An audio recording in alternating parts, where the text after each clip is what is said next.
himself a crossover. Oh, killer crossover. Just crossover. You just crossed him over nastily. Another victim to the crossovers. Cross him up and sit him down. Time the crossover powered by Everlevel Concrete Repair in Omaha at everlevelconcrete.com. Hi, Matt. Hi, Josh. Hey, how are we? How you guys doing? Doing good. Doing good. It's gonna be a good show. Very good. I'm not beside myself. We are. Yeah, Matt's in mourning right now because Carmel is without a quarterback. It's a big loss. It's a big loss. I thought he was going to be excited that he had blazed this trail from Chicago to Omaha. Actually, I mean, really, if you think about it, Trey Taylor following a lot of what Matt McMaster's done. He's going to school. He's kind of doing it in opposite fashion, but sure. He's going to school at Nebraska like you did. Yeah.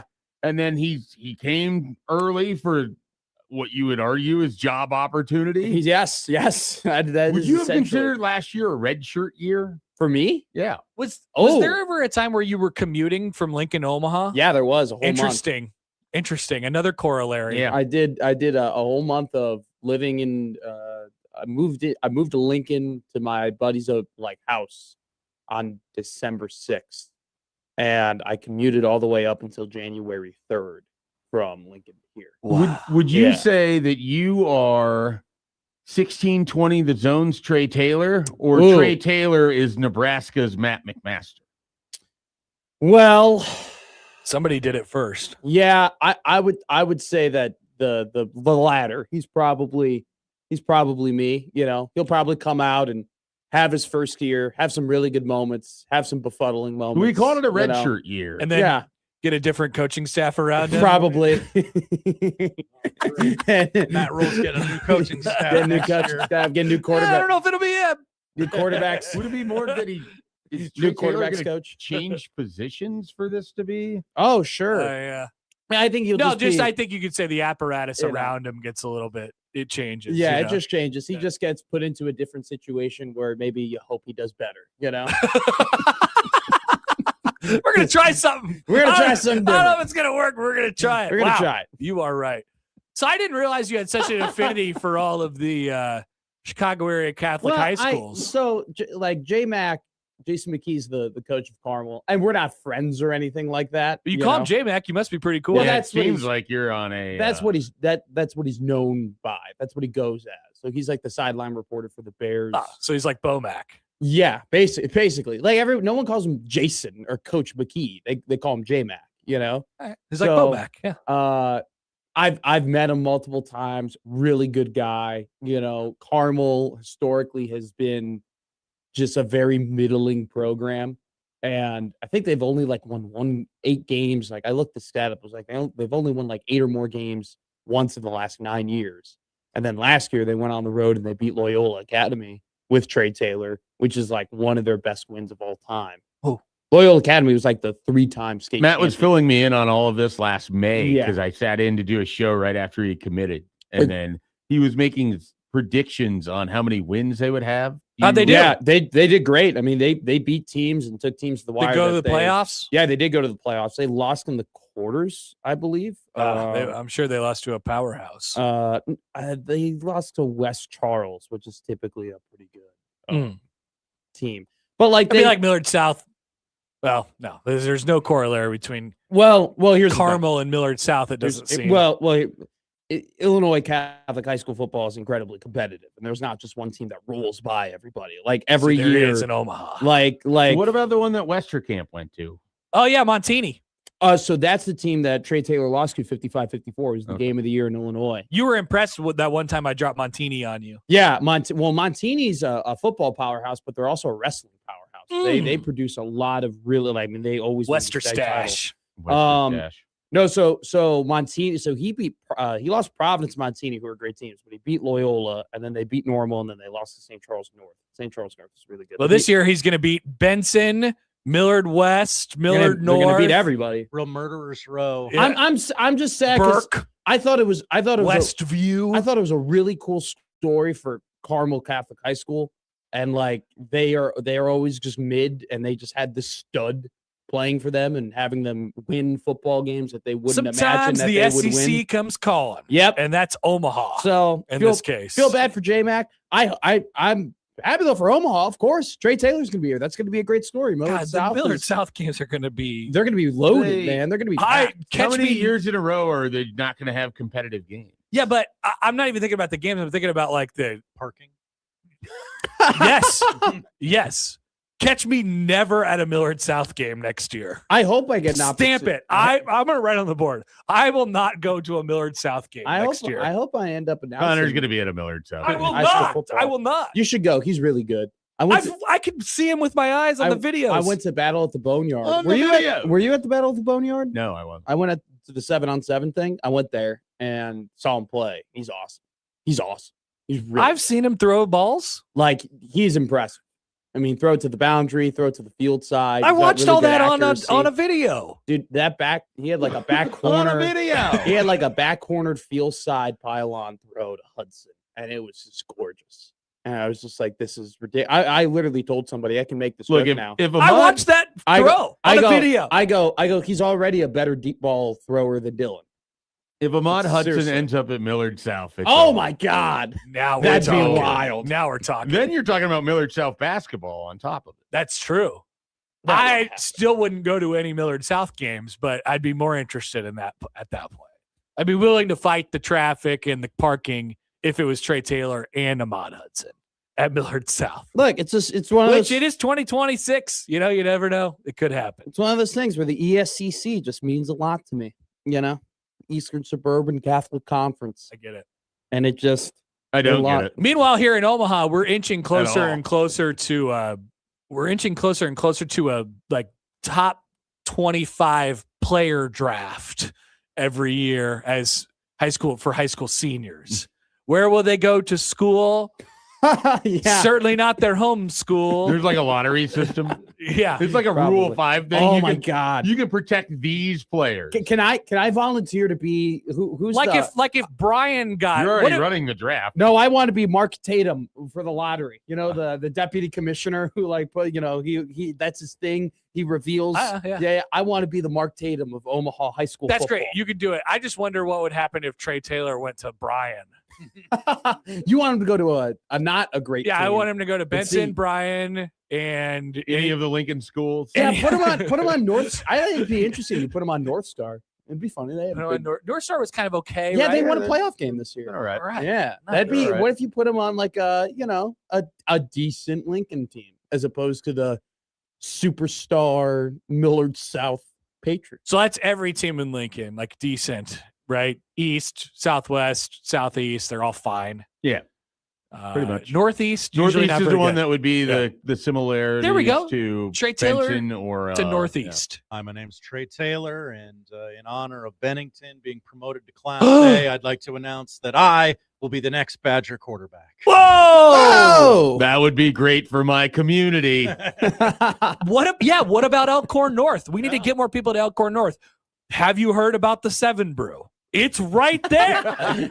We didn't talk about that again today. I know, it's I still in the thought rundown. you were gonna like throw out like they're good coaches. We have a Stuff 7 like that. Brew, we have a Costco, and there is like a Qdoba right there. Yeah, I our feel- children so- need heroes. So We need now, them to so go to now, Elkhorn so North. you went from I'm not interested in watching Trey Taylor play Omaha football to now you're slightly disappointed that he's not coming to your school. If Trey Taylor was playing his home football games 8 blocks from my house, sure, I would probably go. okay, probably. I'd probably go.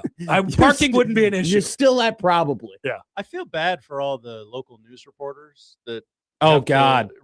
shoot B-roll Oh. of the Oh. line at 7 Brew because they can't just use everyone else's Oh, footage. I- but everyone else's footage looks exactly the I same. thought you were gonna say Turns I out feel the bad line for the at 7 Brew is going to look the same regardless of who shoots the Yeah. footage. It was an hour long. Yeah. Coffee. Longer than that. Waited for an hour for coffee. How many TV stations are going to be at Millard South's game? I mean, every Every- single one. Every- Probably every multiple week. For about cameras. 8 minutes until they run to the next game that they need to be Yeah. at. We need to because get there's no An- reason to be. we need to get Andy Kendi on the horn. Is he on your show today? Tomorrow. Tomorrow. All right, perfect. He's a perfect guy to talk to. Yeah. Do you He's think fi- they could he'll be get fired up. like the rights to their games, like a Ooh. contract, like So all Millard South games on KETV? Yeah, you'd Do have you to- think they could sell that? to the TV station. OPS or MPS would probably have to, right? Yeah, They'd be yeah. the rights holder. Yeah. I mean, we basically were the radio home of the Millard South Patriots this year. We Well, I mean, we I think broadcasted like 6 games. You guys would not have dibs though. It would go to Howard Borden. Oh, Well, Howard and I had to broadcast in the same booth for That's the what I'm state saying. championship I've game. been there. Howard's got dibs. I don't know. We were able to get a lot of Millard South games this year. I'm just saying, if there was a rights holder, it wouldn't be you. It'd be Howard. You know what? Should I reach out to Trey Taylor and be like, "Hey, I'm a young man like yourself, you know, who Do moved, not start okay. with that. who Would work moved- on a new opening. who moved from the west suburbs of Chicago to Omaha, who does not know a lot of people. Great angle. I could show you the way. What if I I can became show you the world. What if I became like Trey Taylor's mentor here in Omaha? How would that be for? I don't. Hello, random child. I'd like to be your mentor. I don't know. I don't want to be your I fear hero. for the mac and cheese he makes for people. Yeah, maybe it'd be he'll way like too it. spicy. Way too spicy. I'll Lay just off take, the sauce. I'll take him to Shucks every Friday. There's me and Trey Taylor at Shucks Do together. you think he needs to be eating shucks before he goes and plays foot? Well, Maybe I I don't guess know. he's really only going to have to be in for a quarter. And I was a about half, to say. So. You know, they had Who's going to be their running back? Like, who's like a top 7 running back in the country? Well, they got a kid from Grand Island last year that's going to Illinois, so I don't That's know right. who the best running Wheeler. back in the state yeah, is. to pick out somebody else. wait, Somebody is running back. Wheeler's from GI and he was going to Millard South. Yep. I did not know that. He was great. And then what? Pruka's going. Where's Pruka? I don't know. I think he might be going to Fresno. Is he going? A lot of Fresno guys. I don't know. I don't think he's going to Fresno. No, I'm thinking of the Sutco. Sutco's going to Jaden Fresno. Sutko. Elkhorn South. Which high school, Josh? Which high school would you build back to glory if you could assign Trey Taylor a local Omaha area high school? Where would you put him? Well, obviously, I'd pick Omaha Burke. Yeah, maybe this would lead to your Hall of Fame Yeah, induction. If I got Trey to Burke and got another banner for the Bulldogs, Now you're in the Hall of Fame. now I'm in the Hall of Fame. Yeah. Jimmy Forsyth would be very excited about that. I think. John Claude writes in, who'd be mentoring who? Great question. That guy seems like he has his life together. He really does. I mean, he's got everything I clicked. mean, certainly relative to the people in this room. He's probably making more money than me already. I mean, Definitely. yeah, it's ridiculous. Okay, enough about sports on high school football. We have an epidemic. By the way, thank you to Mays. Pruka's going to Augustana. I thought it was better. Look at that. I think Gabe Pruka's really, really good. But anyway, we have an epidemic. What's going on? Okay. So today, I'm going to be Blue Jay overtime, right? For Creighton. Okay. For the Creighton basketball game. Yep. No Joey, And- though. No, Joey. No, Joey is in. Joey Yeah, is. it's Joey- an early enough game. Joey does 6 o'clock yeah, games. I'm sorry. I was thinking Yeah. about 8 o'clock, and Nebraska plays at 8, not Yeah. Creighton. My So, bad. Classic. So Apologies Cornhead. for the inciting panic. after the game, on when it was when they played at 8 o'clock, I forget what the 8 o'clock game was, but The most recent game, the yeah, Georgetown the game. Georgetown game. It was 8 o'clock. Mhm. And I'm driving back. I'm hungry. All right. Is I it want- because you didn't get the Wendy's? It never got delivered? Yes. Okay. It never got delivered. Oh, yes, we heard about We've heard this. about Okay. the Wendy's. You made Joey get out and run around the. I didn't make Joe. First off, the gall on Joey to be like, he made me get up and run around. I bought I don't know that Joey. He phrased it like that. That might have been more of my Okay. phrasing. I bought Joey dinner. Okay. That's why He appreciates that. I was Except he didn't get to eat it. I was disappointed about that. Okay, we got failed, but I'm coming back and it's roughly like 10:45. Okay, and I'm like, you know what? I still want my Wendy's. I still want to eat. You know, I want to pull in. I still want a biggie bag. I understand. 10:45 is a tough time. Why? Why is it a tough time? Why is the Wendy's Places have on chosen to Dodge? close. Why are places closed at 10:30? When you know this, you know how it works. When a place No, I says don't. they're closing at 11 and no one's there past 9:30, they're done working. They're But- going home. But why are we no longer having 24-hour fast food places? It's COVID. only COVID. McDonald's. COVID. This is ridiculous. This is not the America I grew up in. I okay? agree. I This agree is with you for the record. So stupid that it's 10:30. and I can't get a $4 Not a Bicky lot of bag. late night options. You better eat your food before 9 o'clock. Otherwise, Here's what I you're can tell you. screwed. McDonald's is open until 12. Yep. Taco Bell is open until 12. No, not Or- true. or later. Not true. Some of them are. Because 6 weeks ago, I was going down Dodge and I said I wanted Taco Bell, and it was roughly around that like 10 o'clock range, and they were gone. They were out. 40th? Yeah, Oh, over here so on they 40. didn't have enough employees. They literally. That's what I'm telling you, dude. You know the this? employees were walking out, and they're like, "We're closed." Have you ever worked in a retail sort of job or anything like that? This is my first full-time job. Okay, amazing. Thank you for volunteering that information. Full time, but you never worked a part time job. Yeah. My first part-time job was at KLIN. Okay. So when you work in food or like retail, you have a closing time, right? The store closes Yes, at a I'm certain time. aware. They play semisonic. I'm aware. And chances Everybody are enjoys it. there ain't nobody coming in there at least like an hour before it's supposed to shut down. And so what are the workers doing? Nothing. They're like, let's just close this sucker up and if go you home. say that you close at 11, I get it. I know. it's I'm a just hunk of crap. I'm telling you what's happening. I'm telling you what's It's happening. laziness. The owner or the manager is saying, I could save the company about $250 if I close an hour early. Why don't y'all go home now? These margins are tight. It's Mhm. no. It's We got to tighten our bootstraps. it's ridiculous. If you close at 11 and I show up at 10:30, I agree with you. I should be able. We all I agree. should have my burger. I should be able. I to really eat have it. not run into this with fast food places. I've run into it. So I've never. I didn't run into it until I moved to Omaha. The only time this has ever happened to me is when I went to the Popeyes on 48th in Lincoln, 48th Street, and they shut themselves down because they were having a mutiny against ownership. Mhm. And so they informed me of this by putting up a written sign in the drive-through window because I had ordered my food like through an app because there was a deal that I was using. And I come through the drive-through and they're sitting in there and this guy's like, he's waving me away. And I'm just like, what is this? And I finally was able to get like the attention. I was like, hey, I ordered online. What happens to my food? And they're like, take it up with them. We're not working. That Popeyes was incredible Disaster. for all the wrong reasons. Disaster at 100% of the time. I watched people be in the middle of a fist fight while also the cooks were fighting while the drive-through person was giving me my Popeyes. It was really stressful in the middle of the chicken district. I mean, Honestly. once the Chick-fil-A came in, pressure Dude, really you amped already up. had Raising Cane's over I there. know. What I would do to go They back to the pushed chicken out wars. Boston Market. Boston Market was a casualty. Yeah, then they Chicken put in a wars. sandwich place. Jason's Deli, I think. It was McAllister's. It was McAllister's. Yeah. Yeah. I missed the chicken wars.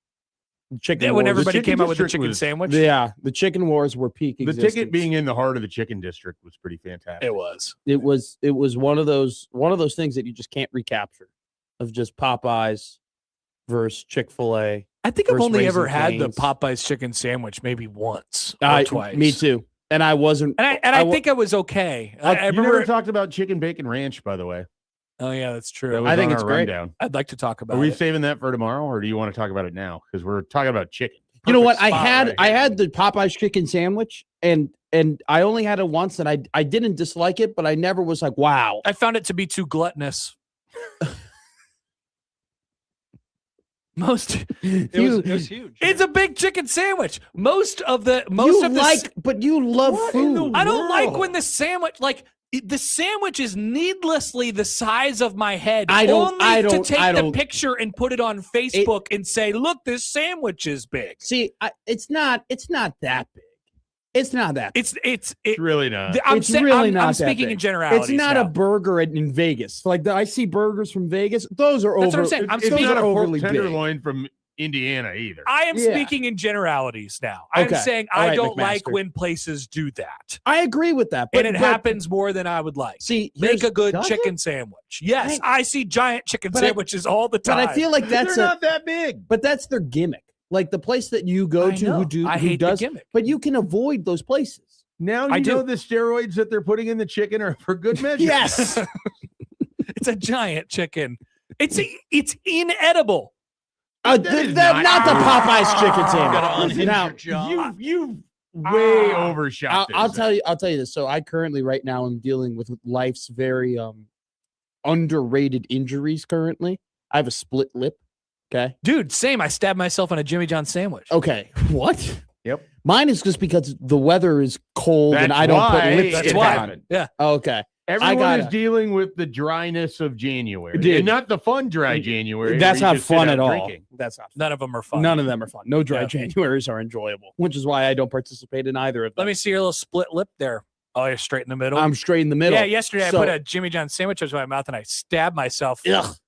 Yeah, that's terrible. Right here. Yeah, I see that. Yeah. No, mine is like when I go and take a bite of a sandwich, you can feel it Mhm. separating. I feel like I have two different bottom lips, they're pulling each other apart. It's very dry. And it's very dry and it's very painful. And so right now I feel like I can't eat sandwiches because I don't want to go through that pain. That's right. And you definitely don't want to eat a gigantic chicken sandwich that you saw on it's not Facebook. that I did eat a gigantic piece of chicken yesterday though at Stacks. Did you cut it?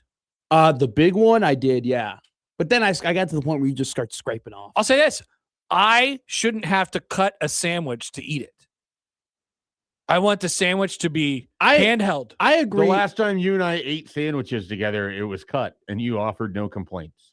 Which What type of It was sandwich? a pastrami it sandwich. was cut, but See. it didn't need to be cut. It didn't need to be. Well, I'm not against the cut. Sure. I'm not against But the cut. you don't want sandwiches that they have to be cut. If I can't hold it and it doesn't stay together in my hand, Yeah. then it's too big. I have never had a Popeye's chicken sandwich fall I know. apart I don't in know my why. hand. Yeah, I don't know It's why not, I'm this not is talking about his bit. Popeyes. I'm talking about I don't know just why sandwiches. this inspired you though. Why the Popeyes chicken It feels sandwich? like you're unfairly characterizing the Popeye's chicken I'm sandwich. not Now, talking about Popeyes. if I am You talking, were. I am talking I about was at Popeyes first. here. If we're talking about the Popeyes here on Dodge, last time I went there, they didn't give me chicken. They served me bread, basically, like their breading. Oh, like the yeah. It was basically all breading with a side of chicken. Take it It up was with John ridiculous. Bishop on the afternoon crossover. Well, then I talked to But Josh not Peterson. Josh Peterson. Well, no, because Josh is a weirdo. Popeye's #1 fan. Josh is a weirdo, and Josh is like, "That's the best part." He's like, yeah, "I he love likes it. the skin. I love the bread. I love the carbs. It's easy to love the carbs when you run have 70 miles a week. I mean, I enjoy them. I'm not want unhappy chicken. with it, but I do want actual chicken when I'm biting Are it. you when you eat non-sandwich conversation though? When you eat like fried chicken, right? Mm-hmm. Do you also not want to cut the fried chicken? Would you I rather? prefer not to, but Yeah. that can be as big as it wants to be. Yeah, because yesterday I was a little. Yeah. The chicken decides how big it's going to get. The chicken's like, I'm going to be big. I'm gonna be bigger for Connor for I half. want to be the biggest chicken there ever was. I was a little reluctant to use my plastic fork and knife on my chicken yesterday. Yeah, I'd prefer not to. I didn't want to do it, but Isn't I it was just like, finger food. no, dude, I took a piece of Like how fried big- Dude, chicken? look at how big this piece of chicken was, man. I mean, this is thing- why I like the drumstick. It's very easy. You hold it, you rotate it. It's great. Wait till Pedro brings in Supermercado Oh, chicken. yeah. look did. look at how big that middle piece of Wait, you chicken did? is. When? Last week. It's a sizable chicken. Look, Last week? Yeah. And I wasn't here? you weren't. No, it well, you was like don't. 1 o'clock. You don't work the. You don't work. You're the a midday breakfast shift. boy now. You don't Yeah. work. You don't work the midday shift. You don't Can you get guys paid save those some for goodies. me? This That's a big- station look at has a one of them. very Let's go. famous no saving chicken policy based on what happened years ago. They do. It makes the room smell bad. Yes. Mhm. So Did no. you ever give me back my Tupperware container, Josh Hodson? I don't think I ever knew where it was after you gave it to me. You just lost the chicken I gave you and That's made right. for you. I never had the chicken. I put it down somewhere and I don't remember where. So where's the chicken? I don't know. Where's my Gobbled up, Tupperware? Just like Jimmy Allen's wallet and Schaefer's dongle. Yeah, my dongle's missing. What happened to Jimmy Allen's wall? He lost it, apparently. Imagine Wow. losing something. I What's mean, happening over what here? an idiot. Wait. Imagine losing something and not finding it. I lose things all the time. But let me tell you something right now. But you always find it. I have my keys. I have my same keys, and I have my wallet. Sometimes it takes a while. And sometimes it ends up in the back of Happer's car. But it always comes back to me. That was the keys. They just fell out of my pocket after an incredible dinner. It was a great dinner. Maybe I had a couple of too many Boulevard Wheats sponsored by your Kansas City Royals. I love Boulevard. I like Boulevard is adding a deck, they have the deck up there at the brewery. Yeah, they already They're, have the rec deck. or they're whatever adding it is. another one for the World Cup. Whoa. Whoa, double deck? Couple A double boulevard side, deck? a side deck. A side deck. Ooh, They're- she a little. They She a have little. to be brewing things specifically for the World Cup. I would right? think so. Yeah. Is the side deck a little cuter but problematic? Funny. I don't know what it's going to be like. out Okay, there. But probably. they need more space probably blonde. because all of the other people will come in and they'll say, "Wow, I want to go to this brewery. I've heard a lot about it." Are the Royals going to get caught at a Coldplay concert with the side deck? Maybe. I'm just being clever. I love it when I'm clever. Very clever. I'm so very, clever. very clever. Very clever. So clever. The cleverest. New Rowback. Is that a new one? Nope. I haven't You seen really that. should be sponsored by them. I haven't seen. I have bought enough stuff from I've them. never seen you wear that cute little number. It's a good one. Yeah, I have one that's just like this, but it has Creighton logo on it. Okay. And then There are many just like Not this, wearing but that this one is mine. I will wear something Creighton related tonight, Oh, but I'm going home after Yeah, the show. You don't have to. Look, I don't have to be prepared to go to the game right now. I'm going to piss a lot of people off. I'm not a J, and I'm not a J-sker. Okay. But Creighton's gear, like the gear that Thank they you for sell, recognizing this. is elite. Oh. It's elite. You guys have elite. Excellent job last night. Oh, great job. Yeah. I didn't listen to it, but I heard it well. Thank you. Hopefully you didn't hear my did foul watch it. analysis. No, I didn't. I had to be nice to the refs. Good. You didn't call it a horse crap call. If I was on the hometown radio call, I would have, but I wasn't. What if you just turned in ESPN Plus to the hometown radio call? You can't. I think that'd be funny. Horse crap We don't allow simulcasting on ESPN Plus. Oh, Schaefer and I should have done a simulcast of the Creighton I'm okay. women's basketball game. I utilized my evening as I saw fit. What? How did you see it fit? I spent time with my kid, and then I worked afterwards, and I gave us some great show topics like Baker Mayfield and Kevin Stefanski. Dang it! I have that show topic. It's you're gonna. You're We're all allowed to talking about talk the about same it. thing. Just the news. Yeah. Damn it! It's this. By the way, thank you for finally recognizing that Creighton has incredible colors, logos, gear, things of that nature. Dude, I'm like, It's important. I was like, if I went to this school, with the amount of quarter, because I'm a quarter zip guy. Okay, everybody knows that about Well, me. obviously, it's a quarter zip school. It is. I'd be like a kid in a candy store. I mean, it's incredible. And They had even great too, quarter zips. I went to Shields and they had like a cream colored Creighton Mhm. type. I was like, that's hot. Anything cream colored.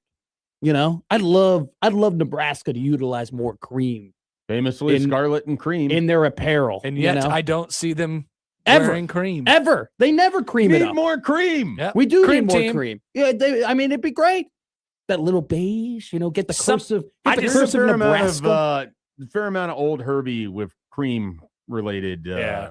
Basketball apparel. team uses the most cream. Yeah. I think so. Baseball has a cream jersey I'm too. gonna say, I feel like it's I appropriate. feel like baseball should use more cream, though. I feel like baseball's the cream sport.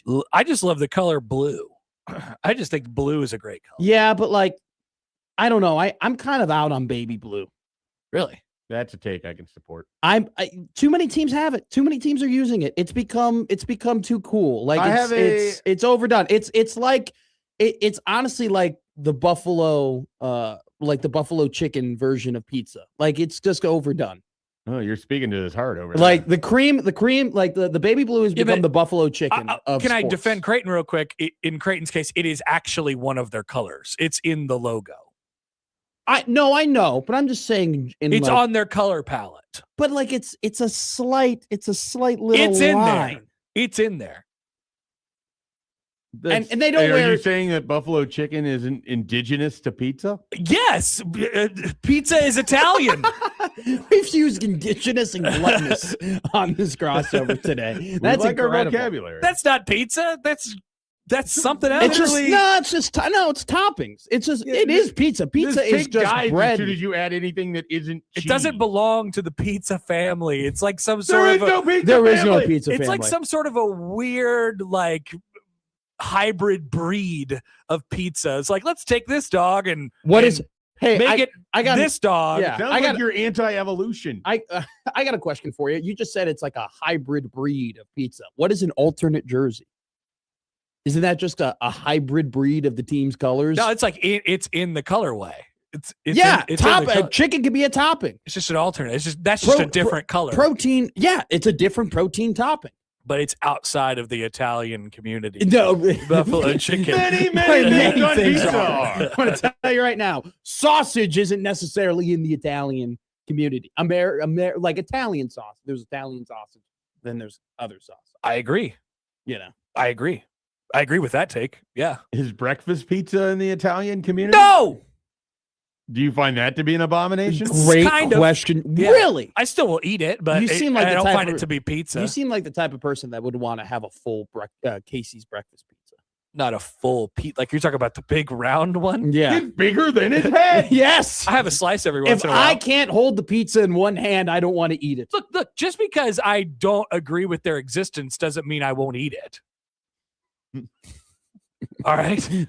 That's a great quote. All right. There's a lot out of that quote that could be misconstrued. So much that could be That's my take. Reappropriated. That's my take. we could probably clip that. Go ahead. We don't clip things on this show. You should try it. We're not like the Too much nerds. work, and I can't use that studio anymore. We're not like the nerds in the afternoon. They clip stuff. That's They good. no, but the amount of times I've said something and Peterson goes, "Mark it," and then like I never hear it again. It's quite incredible. At least it gets marked. At least it's the principle. It's the principle of getting marked. It which theoretically is there. Which I respect because Middays with Matt is a principle-based show. I could tell. We're all about the principle. You were mad about us stealing a topical topic. Not stealing about topics, but I thought I was being creative. You know, I hate it when It's the news. no, but I wrote a good little side topic on it. All right, Which you might I have look taken forward it. to that. Rivalries are back in the NFL. That's the side topic. All right. Cool. I'm excited to hear about it when you end the crossover. Right, which is right now. That's the crossover powered by Everlevel Concrete Repair in Omaha at everlevelconcrete.com. Middays with Matt is up next.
I need your help. I can't tell you what it is. You can never ask me about it later, and we're gonna hurt some people. Whose car are we gonna take? I have a lot of things I want to get off my chest. That's an absolutely horse crap call. Make room for Daddy. But they are who we thought they were, and we let them off the hook. Chicago is.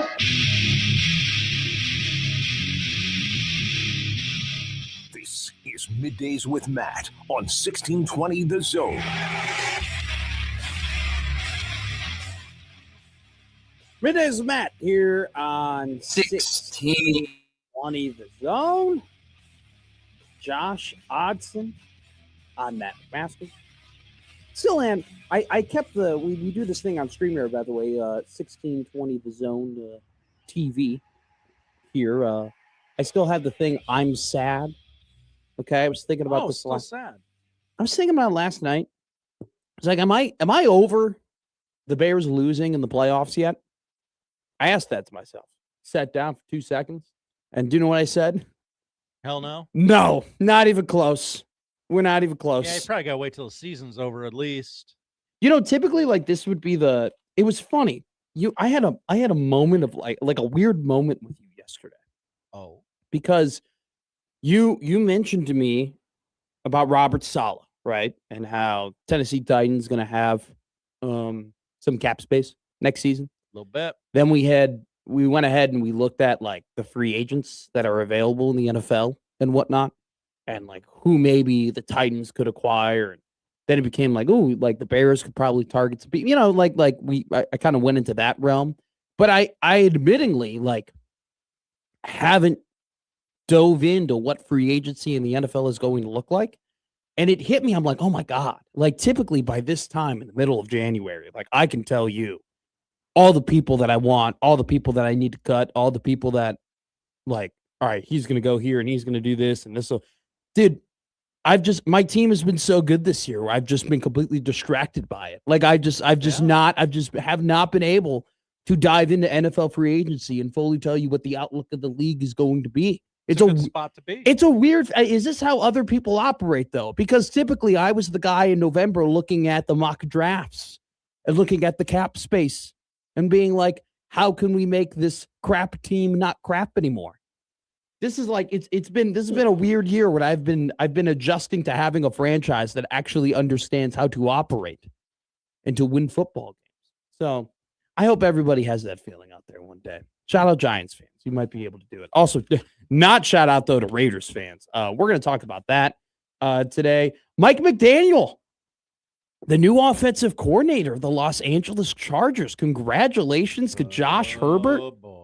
Here we go. The man has everything in life. He's tall. Wins. He's tall. He's handsome. He's got a stunning girlfriend. He's awesome at football. He's awesome. He's great at football. Stop it. Is he elite? Is he elite? Is he a clone of Phillip Rivers? Destined to compile stats and never win when the matters most? Potentially. But for now, sick of that guy. Why are you sick of that guy? Why is this such a random beef? He's the Nebraska Cornhuskers of the offseason. You know what? I think this is Justin Herbert's year. Oh, you know what? They got Jim Harbaugh. I think it might be Justin Herbert's year. Oh, we got Mike McDaniel. That nerd will coach him up. Turns out he's going to do the exact same thing he does every year. Win 10 games and poop his pants in the playoffs. Justin Herbert is everything that we think a quarterback should be, right? Now, that's true. Like, if you were to tell the people who watch a lot of football and some of which do this for a living, and they were like, hey, build a quarterback, like you would be like, got to be 6'5". You got to look like Sunshine from Remember the Titans. Got to have dreamy hair. Yeah. Got to have a rocket arm. You don't need to have Michael Vick speed, but you need to have enough mobility to run to the right and throw. Functionally mobile. Yeah. Like, you just need to look strong and be accurate. Mm-hmm. He does all of those things except win. So, but Mike McDaniel going to Los Angeles. We'll talk about the impact on that. He was set to, he already interviewed with the Browns. He was set to have a second interview with the Browns today, actually. That got canceled. He had already interviewed with the Raiders and the Ravens. And so Diana Rossini yesterday reported, she was on a show and was like, everybody wants Mike McDaniel. Mike McDaniel is somebody everybody is looking to acquire. And I think he very smartly decided to continue, to go back to being an offensive coordinator. And hell, he's going to be an offensive coordinator, for a quarterback who's incredibly talented, like we just said. And Jim Harbaugh, before they hired Mike McDaniel, said, we want a head coach of the offense. We don't want a coordinator. And so essentially that offense is going to be whatever Mike McDaniel wants it to be. We'll talk about why I think that's such a good decision later, and the other dominoes of the coaching carousel. We're at a very thin pool right now that McDaniel's decided not to be a head coach. So what will happen there? We'll talk about college basketball. Did he decide that, or did the league decide that for him? No, he was getting interviews. He was. He was going to have I think Cleveland was going to offer him the job. Yikes. And I think he very smartly decided, nah, I'm good. I think Brady is very upset because he really wanted Ben Johnson.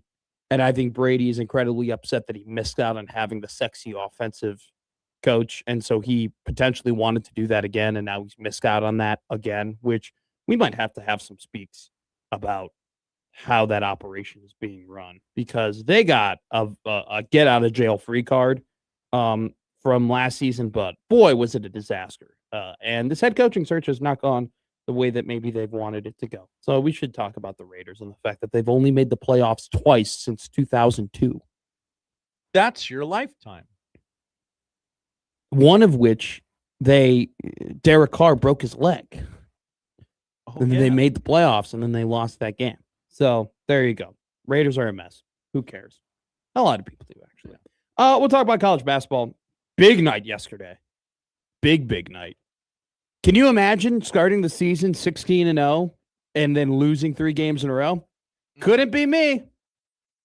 Couldn't be me. Could you imagine beating the number 4 team in the country and then getting in front of a microphone and bitching for the next half hour?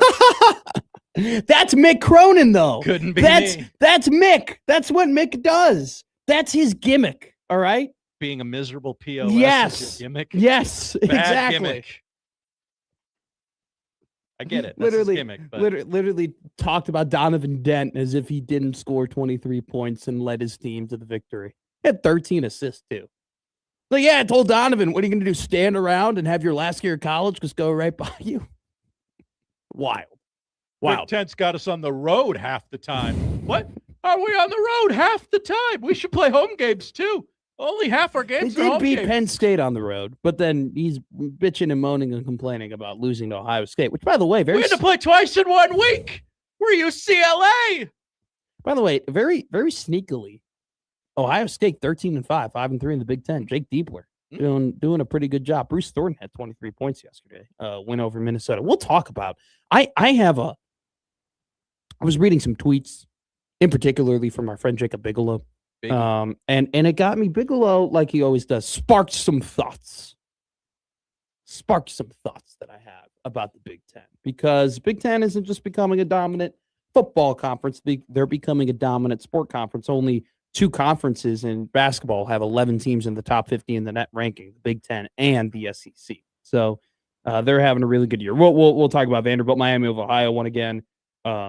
Minnesota lost. Iowa had a win over Rutgers, so we'll talk about that. We'll also have to talk about at some point, not have to, we get to talk about Husker basketball. They play tonight against Washington, tip-off at 8. The Huskies come to town. Can they go to 19-0? Will Rink Mask play more than 20 minutes tonight? I love the side stories. Like, you have to have something to write about, and you have to have something to be worried about when there's really nothing to be worried about. You get what I'm saying?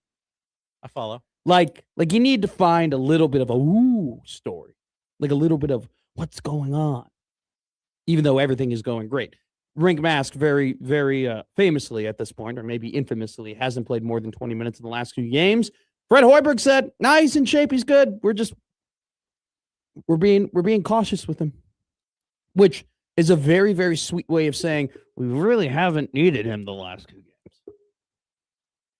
Like when Braden Frager is playing that great of basketball and you're just kicking the crap out of Oregon, maybe you don't need your very important power forward who took an entire year off because of a really bad knee injury, maybe you don't need to play him a ton, which is an incredible luxury to have. We'll also talk about Creighton. They take on Xavier. Xavier 11-7 on the year. They're 97th in the net. Creighton coming off of a tough loss against Providence, where they just got outboarded, got out physicaled. Just could not handle the interior. Greg McDermott had a lot of interesting comments on his defense in general. Kind of at this, I mean, he said in his press conference, it is what it is, which you're not wrong, but dang, like, Coach, okay, I'm not going to disagree with you, but that's it's a little bit of a tough pill to swallow when you don't have a very good interior defense, and you're kind of like, we're going to be honest with you, can't really do anything about it. If you were Mick Cronin, you would say, we can't make trades, which is an actual comment he made about his basketball team during the season, which is wild. I don't know if I love or hate Mick Cronin, because I kind of like grumpy old men, I kind of aspire to be them one day, Have I got a movie for you? Is it called the Mike McMaster movie? No, it's called Grumpy Old Men. Oh, is it? That's funny. I've always thought about that. Like, how many song titles have not been titled? Like, I feel I feel like you could write a sentence and there might be a song on Spotify that is that sentence. Yeah. Or is that 4-word type deal? Just stupid random thought. We'll talk about so what have we run through? Creighton basketball, college basketball, NFL coaching cycle. Oh, we'll talk about the Hall of Fame. Congratulations, Josh. Thank you. Congrats. I'm very happy. Is he one of your heroes? No, but I enjoyed him play, and the longer he was kept out, the more like you got pissed about it. Yeah. I get that. We'll talk about the MLB Hall of Fame. We'll also talk about gas stations today. We'll talk about Trey Taylor today. We'll talk to Jon Walker today. We'll have our first edition of Wacky Guest Wednesday at What's 1 Wacky o'clock. Guest Wednesday? Great you ask. And you and I probably are going to have an on-air conversation about this. Okay? We're going to do this now. So, Wacky Guest Wednesday, we're going to do it every Wednesday, is where Josh has booked a guest for 1 o'clock. I have no idea who it is. And we're going to have a 5 to 10 minute interview with that person. Josh has been instructed for it to be as random as possible, but also within the realm of my knowledge. Okay. So could be an actor, could be a singer, could be a relative, could be a coach, could be an athlete, could be anybody. I've given Josh the floor to do that, to book this wacky random guest. Now, here's something that I do have to ask you. Have you communicated to this person that I do not know that they're coming on the show? Yes. Oh, okay. So they know a little bit of the bit. Yes. Okay. I believe so. Okay. Well, I mean, I didn't know like some people might find that disrespectful. Yes. Right. Yes. So we kind of have to toe the line, This person has people. So I told told their people. This is what we're doing. Oh my God. Okay. All right. And they agreed. They accepted. Yes. Okay. Here we go. Wacky Guest Wednesday. Hell yeah, brother. Like I said, in the case that I have no idea who this person is, which I don't want you to reveal whether or not at this point I'm going to know them. You might have to ask a question or two when I frantically Google and try and make conversation with them. Mm-hmm. But this will be fun. This will be a good time. So Wacky Guest Wednesday at 1. We'll have Jon Walker coming up in 2 segments. He's a part of our lineup, which is brought to you by the Rooferys at John Higgins Weather Guard. Most importantly today, though, I've run down everything else. Creighton basketball, Husker basketball, college basketball. Trey Taylor's going to Millard South. We're going to talk about Buc-ee's. We're going to talk about a lot of things. We're talking about the NFL. That's our whole rundown. Most importantly today, though, it's grade day. Today is finals. Okay? It's the end of the first trimester of the offseason, if you will, for Nebraska football.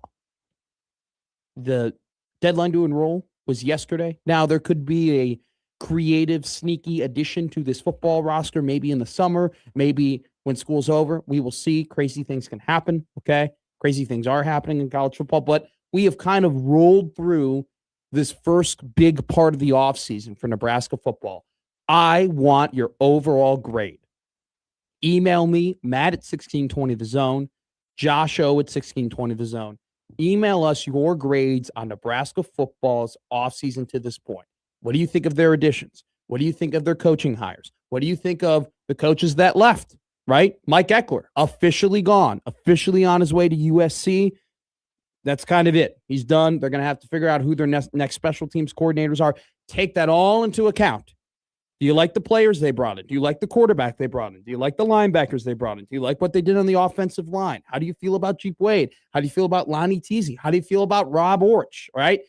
Take everything that you might know about Husker football.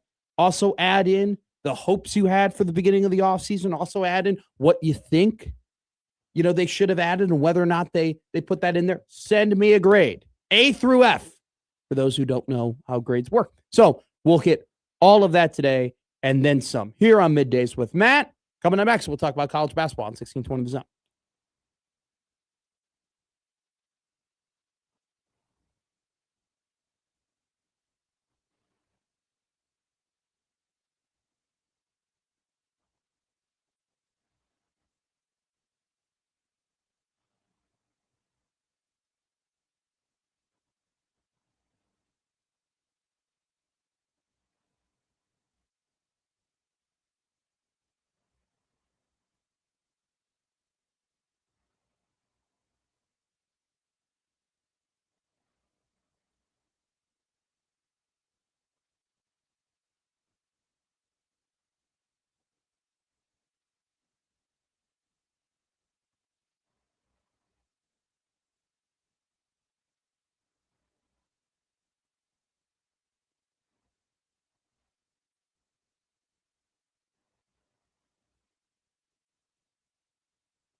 Now, back to Middays with Matt on 1620 The Zone. Telling you, Tuesdays are kind of the new best days in sports now that football is essentially out.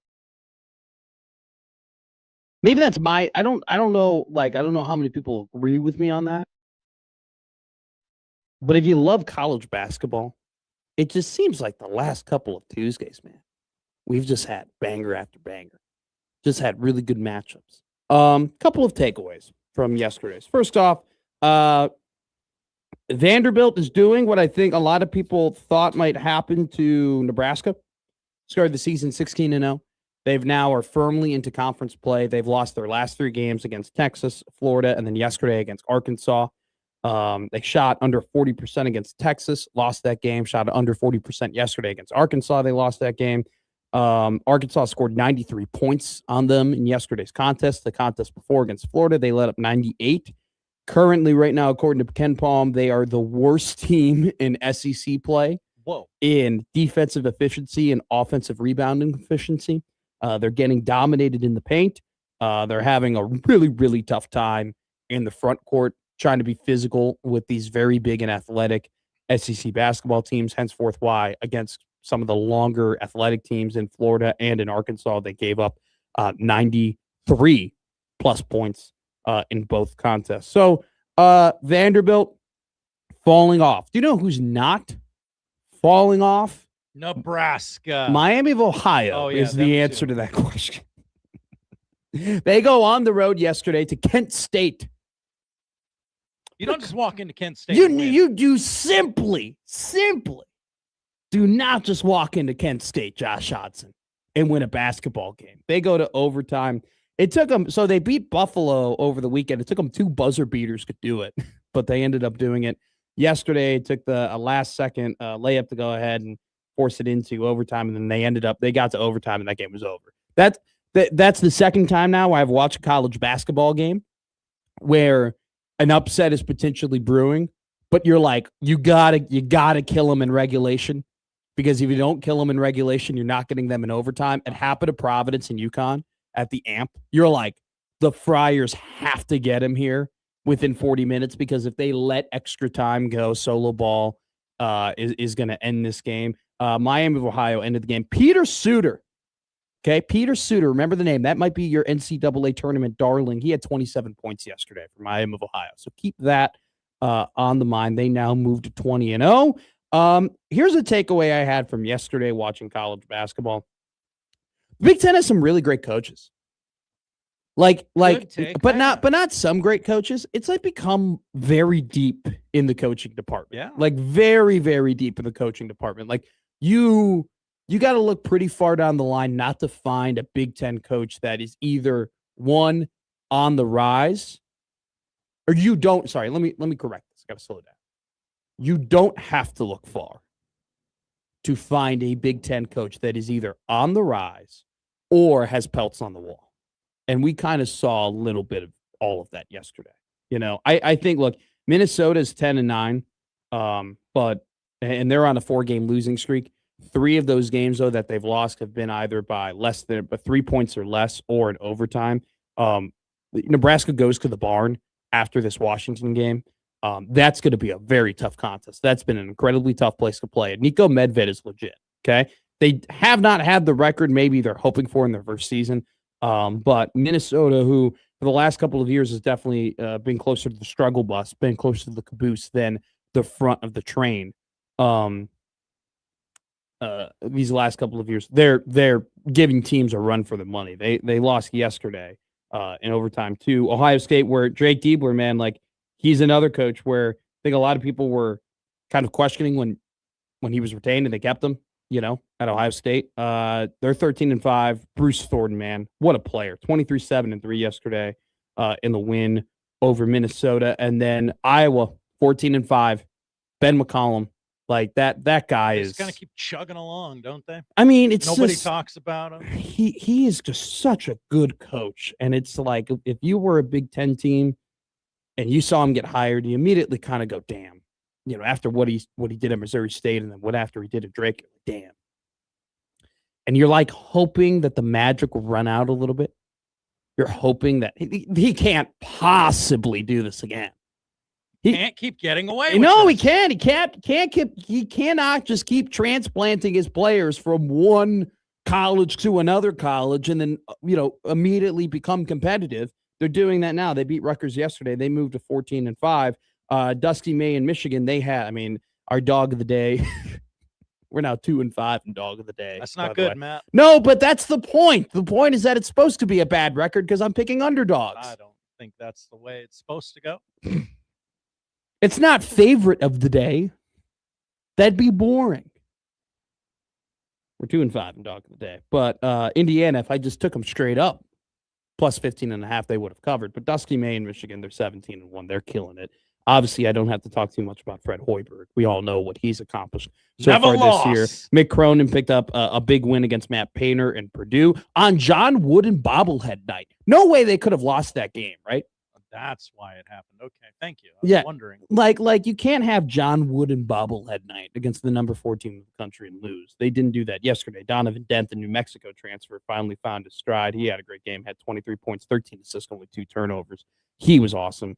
And then Tom Izzo with maybe the line of the century to Kurt Tang, his incredibly talented guard. He goes, you couldn't guard my mother. Oh, yeah. My mother. His mother's 99.5 years old. He said in the press conference, by the way, he goes, Kerr ain't coming back with us. He's going to Appleton to play at a nursing home between him and my mother. I kind of like this older, out of pocket Tom Izzo. Like Have you seen the videos? Fun. Sorry, I dropped my pen. I'm sorry. Have you seen the videos of Tom Izzo smiling when players are yelling at him or talking back to him? No. He loves it. It's like his favorite thing is when a player goes ahead and talks back to him and like challenges him and like shows energy and emotion and passion. And there's a great, I didn't save it on Twitter. I wish I did. I would have sent it to you. Nobody tells him no anymore. But it's just like, there's this compilation of him just like giving a little bit of a smirk every time a player gets in his face. He like loves it. Very old man.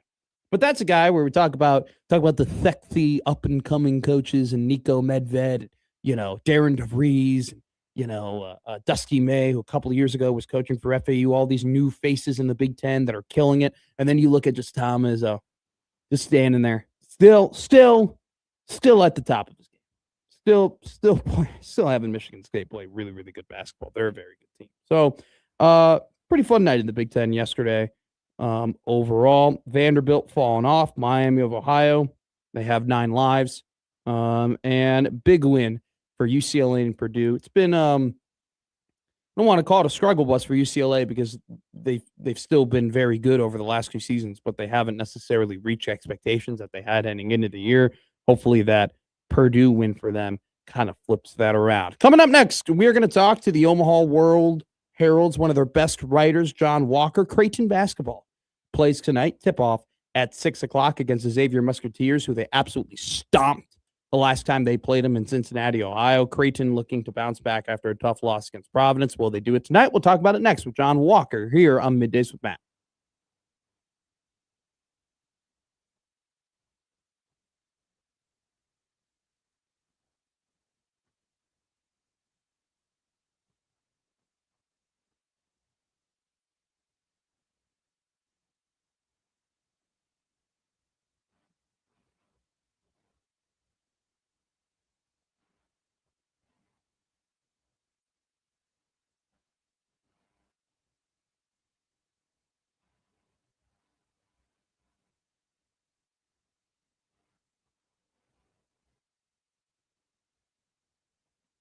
Pays your first month. Get the furniture, appliances,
detailing what went on through the sale of the Lakers through Joe McCormick and Jeannie Buss's eyes. Apparently, a lot of things are coming out about the infighting between the Buss family and what led to the sale of the LA Lakers. And there's a couple of comments, and I haven't gotten to the part of the article, and this is where I'll bring in Jon Walker from the Omaha World Herald. John, how you doing? Our boy, because you're a LeBron James fan, our boy's being dragged through the mud this morning, my friend. It's no good. It's no Gouda. It's no Gouda at all. Yeah. No, it's not, man. It's not. Like, I don't even know. LeBron's PR hasn't been the same since he sided with Kendrick in the Kendrick-Drake beef, So, like, what's that say? Didn't Drake just release a song? I saw that yesterday on my Twitter feed. That was like an apology video or something like that. Is that, did I get got? Are you a Drake guy? You strike me as a Drake man. Yeah, I'm a Drake guy. I'm a LeBron guy as well. You are. The beef hit me personally, man. But yeah, no. I have no clue. I don't think there is knuckles deep. Okay. In a 1,200 word Creighton basketball story. Yes. Some defense that has not been played, in about a defense that needs fixed very, very quickly. Great article, Omaha.com, Jon Walker. It was published, about 9 o'clock this morning. I was able to read just about most of it. Something like that. I was just waking up. Let's go ahead and talk about something, because I mentioned the quote here with Josh Odson before you came on. It's one of those things. What was kind of the emotion on Greg McDermott when talking about his defense? He goes, "It is what it is." What does that communicate to you? And what was Greg like in that moment when he said that? Because I imagine he kind of said it a little exasperated, a little bit in a way of, man, like, we wish we could have a better interior, but there's nothing we can do about it at this point. Just walk us through that quote, walk us through the article, and just walk us through the inconsistencies, man. This team has been dominating the paint from November all the way up until when they lost their last game against Providence. Yeah, I mean, we knew, and this is kind of what I laid out in the story. Like, Greg McDermott knew, Creighton knew, I knew, Matt, you knew that the defense was going to be drastically different this year without Ryan Kalkbrenner for the first time in 5 seasons. How couldn't it be different, you know?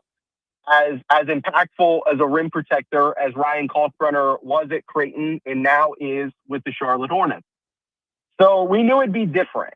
And it has been. It really has been. But Greg McDermott said that before the season, he said that throughout the year, his defense would evolve as they, for a lack of a better phrase, threw things at the wall to see what worked, to see what would stick. And they've done that at times. But the fact of the matter is, Matt, Greg McDermott principally builds his defenses from the inside out. It starts with rim protection, and then they focus on the perimeter defense. Yeah. Yep. And so that's just how they build the thing. And obviously Ryan Kalkbrenner gives you a very big reason to build it that way because it works. And it just has not worked out. Yeah. The experiments, like Owen Freeman had the meniscus tear, slow down his acclimation process. Then even now, he is not the player that we thought he would be, that Creighton thought he would be, that Owen Freeman himself thought he'd be at this point in the season, right? And then you have Jason Green, who, one, is admittedly undersized at 6'8". Yeah. He fights tooth and nail, and he does a hell of a job at that. But at the end of the day, he's 6'8", 235 pounds, trying to defend Zuby Ejiofor. Yeah. You know what I mean? Yeah. Yeah, you're right. And it's not a recipe for success every night in the Big East.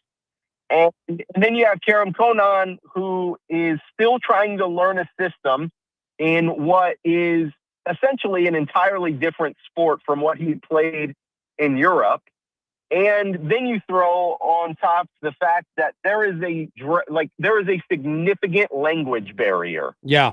And if anybody wants proof of that, go look at Creighton's press conference after the Georgetown game, right? Like, that was Kerem's first presser of the year.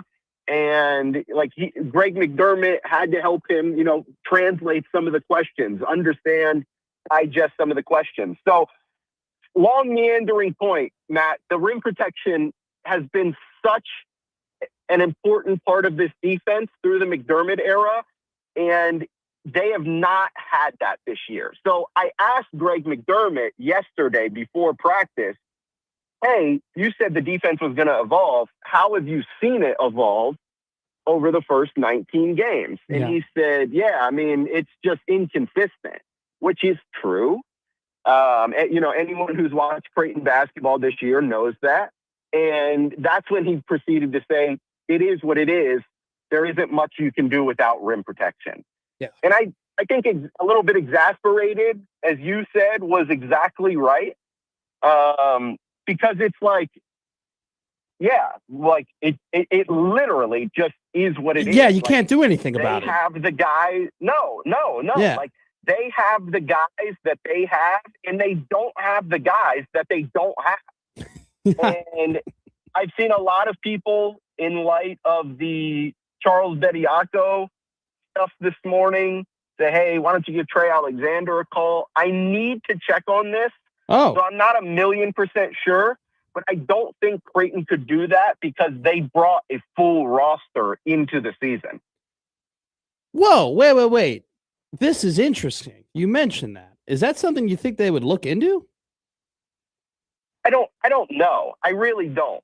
Okay. Trey, from my understanding, when Trey left, it was because he badly wanted to be in the NBA, which duh, right? Sure. That's why they're doing this.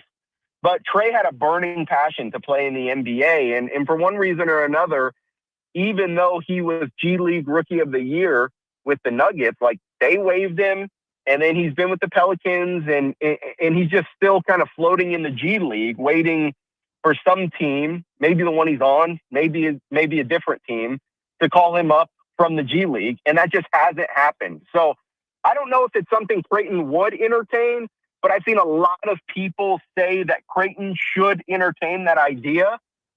Again, I need to check, but I don't think the Jays could, because they had 14, technically 15 on the roster. Okay. And then they added Karam Konan. Like, they had wiggle room because Josh Townley Thomas was grandfathered in as a walk-on. So his walk-on didn't count toward roster limits. So they had 14, and then they had Josh Townley Thomas, and then they added Karam Konan for a 15th player, technically 16th player on the roster. So I don't even know if they'd have the flexibility to make a move like that. And I don't even know if Trey would want to do that, or obviously if Creighton would entertain it. So who knows? But I just seen a lot of people mention that. So yeah. So have we established that if you sign a 2-way contract that you can't play college basketball? Is that precedent been set? Well, see, that's what we're going to find out with the Bediako stuff. The very abridged version of this, in this case in particular, will set such a precedent one way or the other, because this guy has not played college basketball in 3 years. So he has not played college basketball for 2 full seasons, and then obviously the first 20 or so games of this year. So he got an injunction for one week, essentially. Okay. And his court hearing is the 27th. Okay. Well, coincidentally, Alabama has one game between now and the 27th against Tennessee. And then on the 27th, we'll know if the courts deny his injunction or if they grant him immediate eligibility. And so he has signed a 2-way contract previously, I believe. Yes, he has. Rookie year. He has. He signed it in 2023 with the Spurs. Exactly. So, like, if he gets granted eligibility, this guy who has signed a 2-way contract, floated in the G League, has not played college basketball in 2.5 seasons, if that guy gets granted eligibility, the floodgates will open in the entire NBA draft structure as we know it. College basketball as we know it will change. Yeah, so I'm reading here a Yahoo Sports article on it. Essentially, his lawsuit claims the NCAA rules are, quote, draconian, and said that if he wouldn't have left for college when he did and he had known about the current revenue sharing and NIL opportunities that are now available, that he wouldn't have left. And so I guess that is essentially that's essentially kind of what they're running off of. Yeah, go ahead, John. I'm sorry. Maybe that's true, but also, like, why wait until now? Like, you could have done that your first year, you know? Like, you really could have got the ball rolling on. You know, he spent his first, he was at Bama for 2 years, I believe. Then went to the league or tried to go to the league. And so my thing is, like, if you were going to make that argument after that first year when you were still in the G League, yeah, why not go for it then when it makes sense? Now it's like you haven't played in 2 years, and like now you're just supposed to like show up and everyone's okay with this guy, this G leaguer, the semi-professional showing up. And yeah, it's just odd. Yeah, so there's another CBS Sport. I mean, it's incredibly odd. So we'll see. We'll follow this story as it's developing. It's just funny. I was so interested because it's funny. We make all the jokes about, you know, the North Carolina guy going to Ohio State, right? Puff Johnson, if I'm not mistaken. You have the guy who returned to Baylor, and we make all these jokes. But then what happens when it actually becomes a team that you have interest in, right? You know, and a team that like that you literally follow. Like, how do you react to that? Because we make all those jokes, but let me tell you something right now. Sure, there would be people who would say, "Oh, this is weird," you know, and this is not right for guys who are in the G League to come back and play college basketball. But I think there would be a lot of Creighton fans that'd be very happy with Trey Alexander on their basketball team again. Oh, you know? Yeah, absolutely. And I just like, you know, like objectively, like if I think that I would love to selfishly, I would love to cover Trey Alexander again. Like, sure. Great person, obviously a really good basketball player. Like, I would love to cover Trey Alexander again. Okay. But objectively, like, for the same reason, I don't think that Charles Bediako should be cleared. I think Trey Alexander should be cleared. Yeah. Yeah. Look. Yeah. I don't. The whole thing's just odd. We'll know a lot on January 27th. You know, that'll be the first domino that falls. Just which way is the question. So there was real quick an update here, because this just got released 39 minutes ago from Isaac Trotter of CBS Sports. So after it, the court is clearing Bediako for now to return. So I guess there's a temporary court order. It'll allow him to play up until the January 27th court date. Yep. So okay, so that'll be interesting. And you're right. I mean, we've kind of been, you know, walking a high wire at this point of whether or not this should be allowed. This precedent that will be set on January 27th could very much alter the future of college basketball. I mean, it'd be absolutely ridiculous. And at this point, John, between me and you, 11 a.m. is when we can bitch, moan, and complain on here. It'd be absolutely ridiculous, and it would ruin the sport. And it would take away everything from the sport, in my opinion. So it would absolutely change it in a blink. That would suck. All right, let's talk about the game tonight. Xavier versus Creighton. How do you feel? Because this is a weird one where you know Creighton's flaws. I think at this point, everybody kind of knows Creighton's flaws and how to attack them. Let's start. I'll ask you this first question, and then I'll ask you a general question. My first question is, when they played Providence, they were dropping Jason Green back on PNR. Then they adjusted and had him start attacking the ball handler, and then they were able to get passes over into the dunker spot. They got a couple of alley-oops, Providence did, and then they started playing his own because they just did not have the bodies and physicality to play the pick and roll, and that ended up working out for them much better than the two previous coverages. What do they do tonight? Do you think they might go back to his own? Do you think they're quicker to go to his own? Do you think that they try and do the classic drop coverage, but this time with a 6'8" center as opposed to a 7'1" center? I mean, what is your opinion and maybe guess here as to how Creighton tries to attack Xavier based on their personnel in their previous meeting? Yeah, I think Creighton is for sure going to deploy the drop coverage. Like that's kind of the heart and soul of this defense, right? I think Greg McDermott and his staff have kind of shown that through the first 19 games that early on when it was Owen Freeman, even though he didn't fully grasp the system, when it's been Karam Konan, when it's been undersized Jason Green, like they've stuck with the drop coverage. So I don't think that's going to change anytime soon. You're still going to see that positively, but I kind of like asked around about that at practice yesterday. I'm like, okay, so like you guys have been really good in zone, Creighton's been like really good in zone. So like, what do you do? Mm-hmm. And Mac talked about it in the press conference that he doesn't like to go to a zone. But the fact of the matter is it's worked when Creighton has done it. Sure. And Xavier has some shooters. The thing that Creighton, so do you want to play a zone and force them to hit shots? I don't know, but I saw a tweet. I quote tweeted it.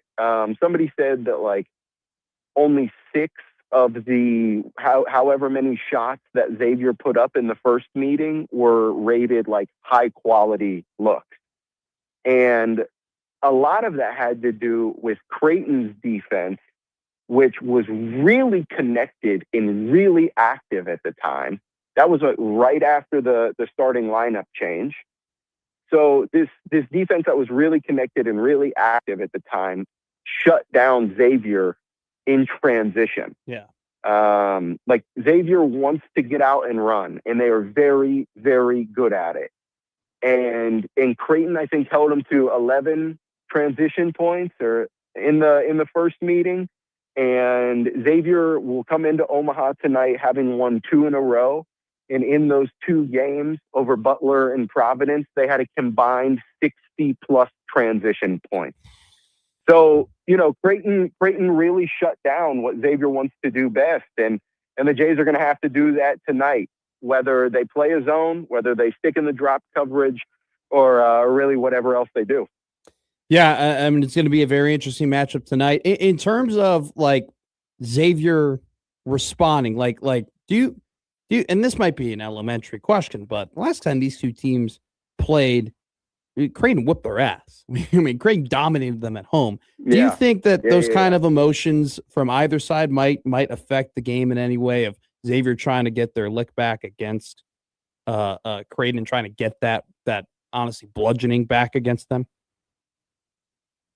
Oh, for sure. Like positively, absolutely. Josh Dix talked about it yesterday that like Xavier is a way different team than a month ago. And the reality is Creighton is as well. Yeah. And so we'll see, but like how the basketball plays out, but mentally, like, yes, Xavier is absolutely coming to the CHI Health Center to try and get their lick back from December 17th, from the Big East opener. Like they absolutely are. Yeah. Creighton handed Xavier a 41-point home loss. That is Xavier's largest loss in Cintas Center history. Like that program takes a lot of pride in defending home court, no matter how good or how bad they are every year. And obviously they're usually pretty good, or at least solid. And so they take a lot of pride in playing at the Cintas Center. And so that was an embarrassment for them. Sure. Like, I don't know if they said it after that game, but I certainly will. And so you have to imagine that Xavier is coming to Omaha hell-bent on exacting revenge. Well, it'll be an interesting one. Creighton needs it, right? I mean, you talked about it. You and I talked about it a couple of weeks ago, right? You and I kind of both agree that this team can only suffer about 5 to 6 losses in Big East play if they're going to build up the resume to the point of getting into the NCAA tournament. They're already at 3. So can't lose this one tonight. Xavier, 97th in the net ranking when they go to Omaha to play Creighton tonight at 6 o'clock. Jon Walker will be there. He'll be on this show every single Wednesday at 11 o'clock. Whiskey, appreciate you, brother. Thanks, guys. I'll talk to you soon. It's my name. It's my nickname for Johnny Walker. Whiskey, I like it. Whiskey Walker? I've called him that a couple of times. I have to think I'm not the first person to ever call him that. This Bediako stuff, wildly fascinating. Currently developing story. Alabama. Okay, here's a fun little joke for you, Josh Hodson. I love jokes. I know you love jokes. So Alabama has released a statement on their former player coming back, and after he already got drafted. So to recap everything, Charles Bediako got drafted. He signed a 2-way contract with the San Antonio Spurs in 2023. He played in the G League. Okay, now he's trying to come back, and he's going to be able to play at least one game for Alabama before we find out if he's able to be instated for the entire year. Here's the statement from Alabama on Charles Bediako. The University of Alabama supports Charles and his ongoing efforts to be reinstated for competition while he works to complete his degree. Oh, he's a student. Yes, he's a student athlete, Josh. Okay. Because this isn't about What's the rules. hubbub? This isn't about the rules being draconian and you and Charles Bediako not being able to make more money. Hey, Carson Beck hasn't been to class in 2 years. This has always been about the scholarship. This has always been about the degree, Josh. Screw college sports. You're gonna laugh. You're gonna make fun. You're gonna point out why this man shouldn't be able to get a degree. Oh my God. Really? It's so frustrating. It's so frustrating. These schools, and because they act and they say these things as if they're on the moral high ground, when everybody knows it's all about one thing. It's about money and greed and selfishness and just lack of leadership and lack of a lot of things has caused great sports to just lose their aura, lose what made them great, lose that. We've lost the plot on college sports. We've lost the plot. We've lost the plot. It's gone. There's no way this kid can play basketball anymore, right? Plycat says he went undrafted. I thought I read somewhere that he was drafted after spending. Somebody wearing a robe and a white powdered wig is gonna step in and go, "What the hell are we doing here?" Right? Right? Right? So yeah, okay. So the kid from Baylor was drafted. But Bediako wasn't. The difference is that the kid from Baylor didn't sign a contract. Bediako signed a 2-way deal and spent 2 seasons playing in the G League for the Nuggets, Spurs, Pistons. So where's Charlie Baker? I don't know, man. Like I said, we've lost the plot. We've lost the plot here. College sports are I mean, Greg look, Sankey? we're getting to the point where, I mean, college sports are essentially semi-pro anyway, but this would be like I that. watched semi-pro this weekend. College sports are nothing like semi-pro. I mean, we're getting to the point where this would be the nail in the coffin. Watch you know? John Bishop wrestle a bear at halftime of the Creighton game tonight. I mean, it's just like you could sign NBA deals and now play college basketball now potentially. What are we doing? Like, and then they do it. Here's the best part, right? So you can sign a 2-way NBA deal, potentially play college basketball, and it's clearly, and in your lawsuit it says the rules were draconian, and had Bediako known, he would have stayed and made more money. But no, guys, no.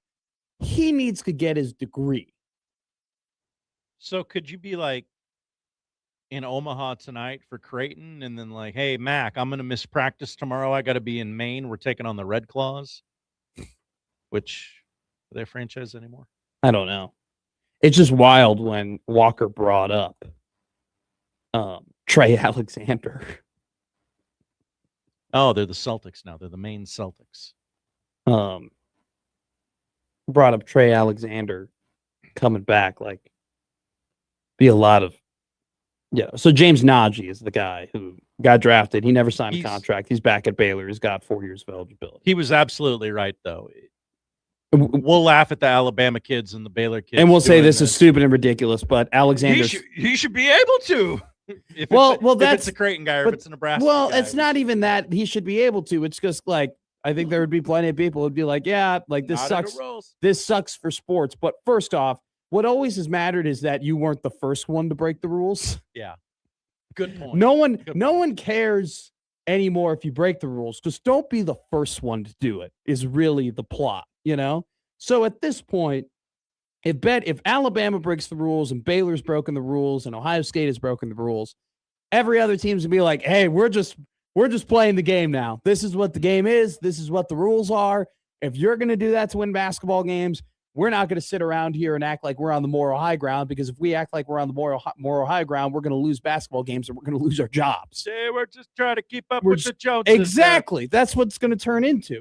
So, it's funny. We'll sit here and I'll sit here and be like, this is awful and this is terrible and this is dumb. But hell, if Keisei Tominaga were able to come back, they found a way to get his ass back in Pinnacle Bank Arena, I'd say hell yeah. They don't need him. If Trey Alexander was able to come back, I think a lot of Creighton fans, while they are very smart fans, it would probably be like, this is terrible for college sports. I wouldn't blame them for being like, hell yeah, he's back. Get Ryan Kalkbrenner. That's what Placat says. Be the guy after the guy always. Yeah. Unless you're taking the Baltimore Ravens job, then don't be the guy after the guy. Yeah, there's a couple instances where don't be Gerard Mayo. We're going to keep on this college basketball talk. Nebraska basketball plays tonight at 8. I hate 8 o'clock tips. We'll also stay a little local here. Buc-ee's is coming, baby. Give me them Beaver Nugs. Trey Taylor is going to play Omaha high school football. We'll talk about that as well. And it's grade day. Give me your grades for Nebraska football's first part of this offseason. They might make a couple of more additions. Hell, they have to figure out what they're officially going to do at special teams. I don't think there's been a report on that yet. So, give me your grade. How has Nebraska football done up to this point in the offseason? We'll read them on the air. I'll give you what I think. I'll tell you my opinions on it, and we'll go from there. We still got about 30 minutes left in the bitching hour. So if you want to bitch, moan, and complain, get them out now, and we will do that. 402-951-1620 is the number to call. That's the Prairie Flower Casino hotline. Prairie Flower Casino, play longer, win more. Middays with Matt on 1620 The Zone.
Now back to Middays with Matt on 1620 The Zone.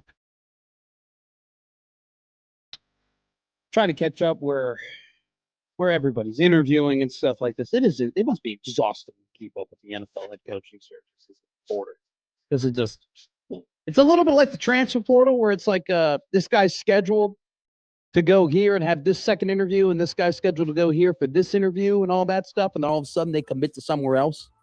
They're not doing those interviews anymore, so then they're calling different flights. It sounds exhausting. Bad day to be Keon Coleman. Oh, yeah? Had a press conference today with Terry Pegula and Brandon Bean. Pegula was asked about so Pegula and Bean met with the media today. There was a question about second-year wide receiver Keon Coleman, who had a very, very underwhelming season for the Buffalo Bills, who, in fact, at one point was scratched from the lineup because he missed a team meeting. Don't know what the hell we're doing there, Keon. So they were asked about Keon Coleman and his struggles. Here is a quote from the owner, Terry Pegula. "The coaching staff pushed to draft Keon," Pegula said. "I'm not saying Brandon wouldn't have drafted him, but he wasn't his next choice. That was Brandon being a team player and taking advice of his coaching staff, who felt strongly about a player. Whoa. He's taken, for some reason, heat over it, and I'm not saying a word about it. I'm telling you. I'm here to tell you the true story." By the way, yikes! Did you get the number of that truck, Sean McDermott? Well, here's another one. Here's another one. You ready? A video has resurfaced from the NFL Draft Combine, and there was a video caught of Brandon Bean sitting in Lucas Oil Stadium watching the Combine, and somebody said, somebody asked one guy, "Hey, what was the biggest surprise of the Combine?" And the guy goes, "Well, Keon Coleman running a 4.57. I mean, that was kind of shocking. Thought it'd be faster than a 4.57. Brandon Bean responded, "I'm glad he ran that. That'll mean that he can get to us." That was caught on camera. That was caught on video. That's been posted. Brandon Bean saying he's happy that Keon Coleman ran a slow combine time so he'll get to Buffalo so they can take him. But Pegula is throwing Keon and McDermott under the bus, saying, "Yeah, our current wide receiver who's on contract for 2 more years sucks." But that wasn't this guy's decision, who I, promoted. There was also a rumor yesterday that I read on Twitter that Sean McDermott had a meeting with Pegula and Bean and basically told him the problems he had with the roster building, and that really pissed off Mr. Pegula and Brandon. Sure. Bean. So, yep, there's one of those things where we'll see where everybody kind of ends up. It seems like Vance Joseph is trending toward potentially being the Arizona Cardinal head coach. It's interesting. Sean Brady, the offensive coordinator of the Buffalo Bills, he very well could end up being the head coach of the Bills. Okay. Here's the funny thing. Or it's Joe Brady. I'm sorry. Why did I say Sean Brady? Joe Brady. Joe Brady's a part of the staff that picked Keon Coleman. So Pegula goes ahead and says, "Yeah, it's the staff's fault. We had a terrible pick at wide receiver. But he might end up hiring a guy on the staff to be his next head coach to replace the guy he fired for making those decisions."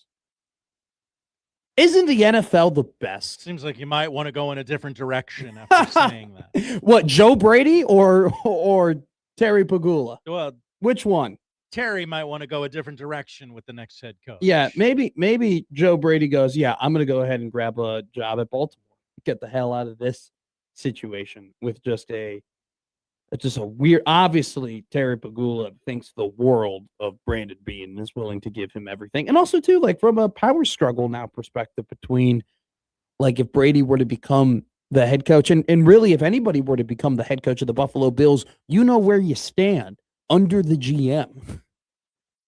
You know that. And like, it'll be interesting. A lot of the guys that are off the board at this point aren't like veteran head coaches. Aren't like, hey, top dudes that you're like, they've been in the league a long time and they've made it to the playoffs and they have a ton of pedigree and they have a awesome resume. A lot of the guys that are left on the board for you to hire are either failed head coaches or they're young, hot, no head coaching experience coordinators. So it's not like they can walk in there and kind of, throw their weight around and say, John Harbaugh can go into New York and say, this is what we're doing. Yeah. Like I've made it to the playoffs over and over and over again the last decade. I've gone ahead and I've won a Super Bowl. You guys haven't done a whole lot since Eli Manning hasn't been the quarterback of this team. You guys have been lost in the wilderness. This is how we're doing things. This is my franchise now. No one really left on the board for the Bills to hire. The only person who could really do that is Sean McDermott, who they fired. Be interesting to see if McDermott ends up being the head coach anywhere. So it'll be wildly interesting to see who the Steelers end up picking up and who the Ravens end up picking up. There hasn't been any updates here that I see from Schefter or anybody about the current state of a whole lot of what's going on. We've kind of gone through a first wave of all these guys getting hired, so we will wait patiently to see where the next domino drops. It seems like a lot of teams were interested in hiring Mike McDaniel to be their head coach, and yet McDaniel has opted to be the offensive coordinator of the LA Chargers. Good for Mike. Good for him. Go to LA, make a lot of money, be the head coach of the offense, kind of cherry pick your quarterback, just be like, hell yeah, I get Justin Herbert. Now it'll be interesting. Like, you got to get that offensive line has to get healthy for LA. Obviously, Rashawn Slater's got to come back. He was out at the beginning of the season. Joe Alt, who's awesome.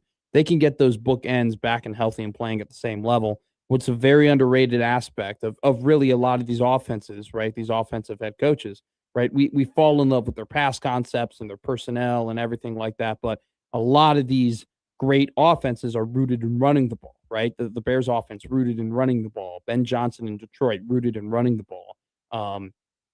Very quietly, Mike McDaniel has had some really, really good run games in Miami during his time when he went 35-33 for the Dolphins. They ranked 11th in EPA per play and rush during that entire time. So that run game for the Chargers, they're going to get, obviously they got Omarion Hampton. We'll see what happens with Najee Harris. But if they can figure out that run game, and then, Quentin Johnson had go ahead. I mean, Quentin Johnson had a decent season. Like he's definitely the best season that he's had since he's been in the NFL. And definitely not a superstar by any means, but 735 receiving yards. He had 51 receptions, along with let's see here, he had 8 touchdowns. So, had a good year. Kind of got to up that catch percentage a little bit. But I think that offense, we'll see what, the Chargers do in the offseason. But you had Mike McDaniel and you have Justin Herbert, and immediately the ceiling just skyrockets in terms of what the LA Chargers offense can be. So maybe it can include playoff wins now. Well, here's the thing, too. That's another aspect of this entire thing from Mike McDaniel. This is the play, right? The play is you go to LA, you go ahead and you have this awesome offense that is absolutely electric, that showcases the best versions of Justin Herbert and what we've all believed that he can be. You go ahead, you win that playoff game because the offense is so good. And then essentially, what do you become? You become the belle of the ball. You become the guy. You become the hot head coaching prospect again. And we've talked about this. It's just like, there aren't too many coaches that get 3 shots at being a head coach in the NFL, right? So it's you got to, once you've kind of already done it once, your experience in doing that, unless it went absolutely terribly, which it didn't for Mike McDaniel, like your experience helps you in getting another job. So, Mike McDaniel, because he's such a good offensive mind and a great offensive coordinator, knows that he can be selective in this process and knows that he can be an offensive coordinator, coordinate a great offense, become a highly touted coaching prospect, and then gets to pick what job he wants. I mean, kind of what happened with John Harbaugh. John Harbaugh's success and experience essentially allowed him to select the Giants to be like, yep, that's the place I'm going to go. That's where I want to be. Right. There's a difference between getting a head coaching job in the NFL and getting the first head coaching job in the NFL. Right. It's so good for you in your career if you can look at the landscape and go, all right, hey, agent, figure out a way to get me an interview.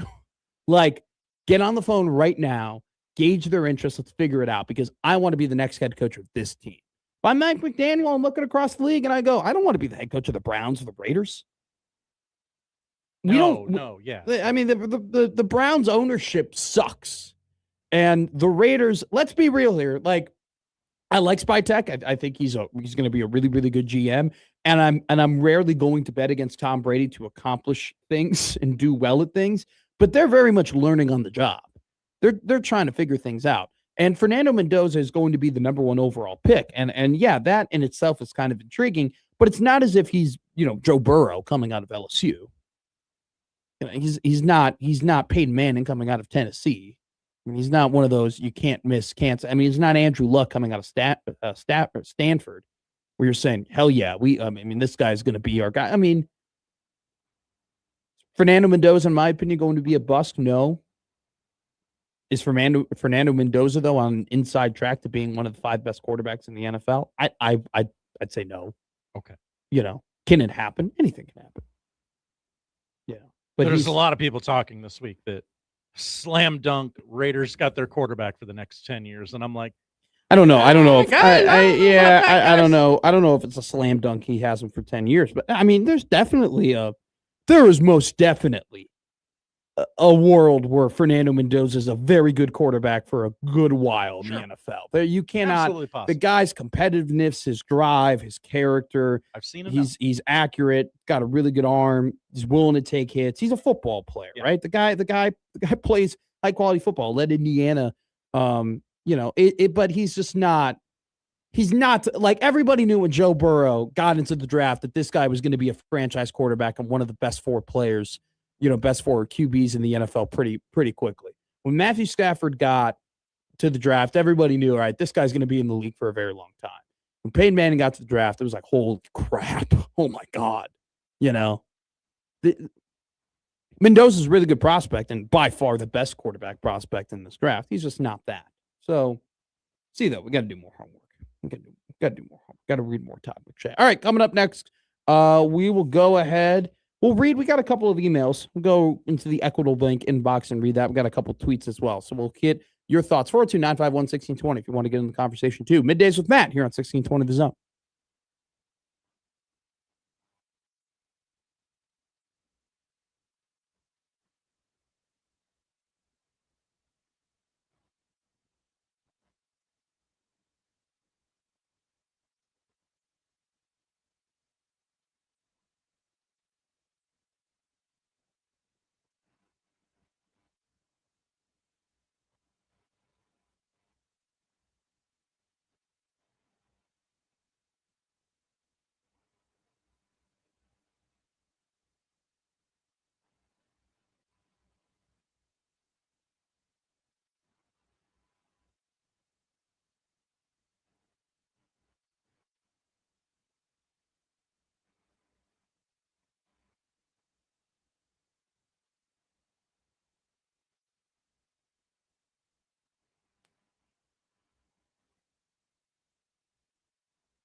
All right, lesson of the day. We marked this down. Lesson of the day. Be nice to your siblings. Oh, yeah? Just be nice to them. You know, you got a sibling you have a great relationship with. That's awesome. Go ahead, just text them you love them. Text them, hey, you're doing great, proud of you. I'm currently reading and by the way, I've read it over the last 2 breaks, and I'm not even close to the end of the story. Baxter Holmes. Nice long read. Very long read about the LA Lakers and everything that has honestly gone down amongst the Buss family after Jerry Buss died in 2013. It's wild. It's just basically the 6 Buss siblings. 4 of them have one mother, and 2 of them are half siblings who have a different mother. And that was a point of the story when Jeannie Buss reportedly told one of her half siblings, Jesse, that he should not have been born. Yikes. So yeah, just go ahead, just be nice to your siblings. This is a tough read. Reportedly, but part of the reason I started reading this article is because I guess later in it, and I haven't read the words from Baxter himself, but this is from a kind of a Spark Notes, right? That Jeannie Buss began to turn on LeBron James a couple of years ago, per Baxter Holmes. She grumbled about James' outsized ego. Felt like Clutch Sports exerted too much control. Didn't like how LeBron was considered a savior. Lack of accountability over the Westbrook trade. Privately mused about not giving him a contract extension and even trading him. Felt LeBron was not grateful. The Lakers drafted Bronny, begrudgingly gave him a contract extension, fearing a bad PR hit. That is apparently everything that Jeannie Buss felt against LeBron James in this later article about just the turmoil that has happened within the Buss family over the last about 13 years now up to this point. I'll say one thing I totally agree with. That LeBron James does not get held accountable for enough. That Westbrook trade where they basically they gave up Tavius Caldwell-Pope to go and get Russell Westbrook, and they brought him in, and basically LeBron was trying to be like, look, I'm going to do what nobody else could do, which is get Russell Westbrook a title. Like, part of my legacy is going to be bringing Russell here and having a 3rd star with Anthony Davis, and we're gonna win Russ a title when Kevin Durant couldn't. Which that trade basically blew up the Lakers' potential dynasty. I mean, that team in 2020 with Rondo and Howard and McGee and Davis and Xavier Caldwell-Pope and Kyle Kuzma. That was like a very good basketball. That was a great basketball team. Bubble or not, would have won the NBA title. Okay. An odd blend of really young and really old. And yet they played basketball in such a beautiful way. And then they decided to just blow it up and trade for Russ and get Marc Gasol out of all old people who were playing the power forward / center position at the time. So I'll say this. I mean, you could say what you want about Clutch Sports and, LeBron's ego and all that stuff. That's all personal feelings, right? They felt like he wasn't grateful enough that, Bronny got drafted by the Lakers, and, they didn't want to take a PR hit for extending him and all that stuff. That's all personal feelings. What's fact in this is that it was LeBron's decision to go ahead and get Russell Westbrook. That's what he wanted. They granted him that wish, and it really messed up the Lakers big time, massively. And fortunately for them, they ended up getting bailed out because Nico Harrison is an awful general manager. All right, coming up next, we talk about Husker football. Our grades for them in this first portion of the offseason. How have they done? Give us your thoughts. Email us, Matt at 1620 The Zone, Josh O at 1620 The Zone, 402-951-1620 is the number to reach us. What would you give the Huskers? What's your grade for them? How do you think they've done? Coaching hires, retentions, acquisitions, transfer portal, addressing needs. What is your thoughts on what Nebraska football has done up to this point? We'll talk about that next year on Middays with Matt.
if they weren't already going to be packed for the defending Class A state champions. They are now Trey Taylor going from Carmel Catholic High School in Illinois, Mundelein, Illinois, transferring, going over to Millard South to be their next quarterback, taking the reins over from Alabama, freshman Jet Tomala. So big get for Millard South and head coach Taylor Mendenhall. Taylor announced today that he's going to be living in Lincoln, but then commuting back and forth between Lincoln and Omaha. So I'll tell you this right now.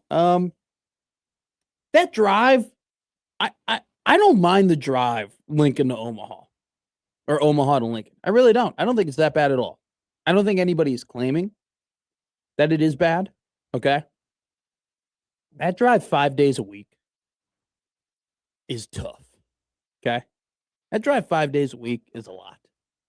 Like there are days when and by the way, I work way less hours than Keon Coleman is in school for. Okay. So there's like, you're at the end of Taylor? Or sorry, Keon Coleman. Trey Taylor is in school for. My apologies. But now, I wouldn't put it past Millard South to go and get Keon Coleman. I want to get it past Michigan State to have Keon Coleman try and play basketball for him. People do forget Keon Coleman, dual sport athlete. But like that drive after like a long 8-hour day, and you do that 5 days a week, and then that drive after school, and then you got to do football, and then you got to drive that 55 minutes back to Lincoln. I guess granted, depended on where you're living, but still not easy. Not easy. Now you got to think, is he driving himself or does he have a driver? That'd be awesome. Can you imagine Is having one of his parents the driver? Dude, can you imagine having a driver that just drove you everywhere? It would be so much easier. Oh my God. Not that it's difficult to drive around here, but like just I feel like if I could just sit and relax, it'd be great. But like me just thinking about being in the back seat of an Escalade and somebody taking me from place to place, like takes a weight off my chest. Mm-hmm. Like it immediately makes me just like the thought of it makes me happy, And you're like, oh yeah, the commute is rough, but every Friday he's gonna see the Buell full. That doesn't really rhyme like I thought it would in my head. But we'll work on it. We got like 6 months to figure out a rhyme for filling Buell Stadium each and every week. It'll energize him. This is a very interesting move by Trey Taylor. It's very interesting because he definitely had opportunities to go elsewhere that weren't Millard South. Like, so JJ McCarthy played in that same conference. Well, they were the NWCC. So they played in the, Nazareth Academy. JJ McCarthy played Chicago Catholic high school football. Okay. Was also a very highly touted prospect, was going to Michigan. Okay.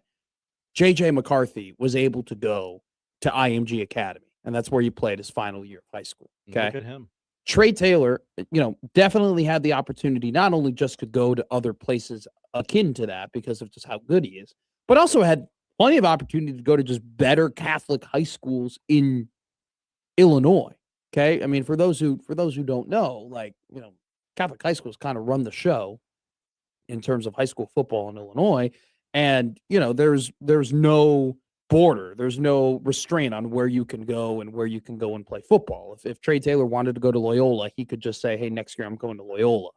If he wanted to go to Naz, or if he wanted to go to Mount Carmel, if he wanted to go to Brother Rice, if he wanted to go to programs like Providence that had won so much more football in that state recently than where he was playing at, he could have done that. And he decided against that every single time. There was nothing restraining him from doing that. And he decided to stay loyal to a program that, never really had the desired results of winning until he was really playing quarterback there. And he decided against that because he's always been rooted in, I'm loyal. I'm a loyal guy. Loyalty. Like it's all about that. Loyalty. I know. I fell into that one. It's just like, and he's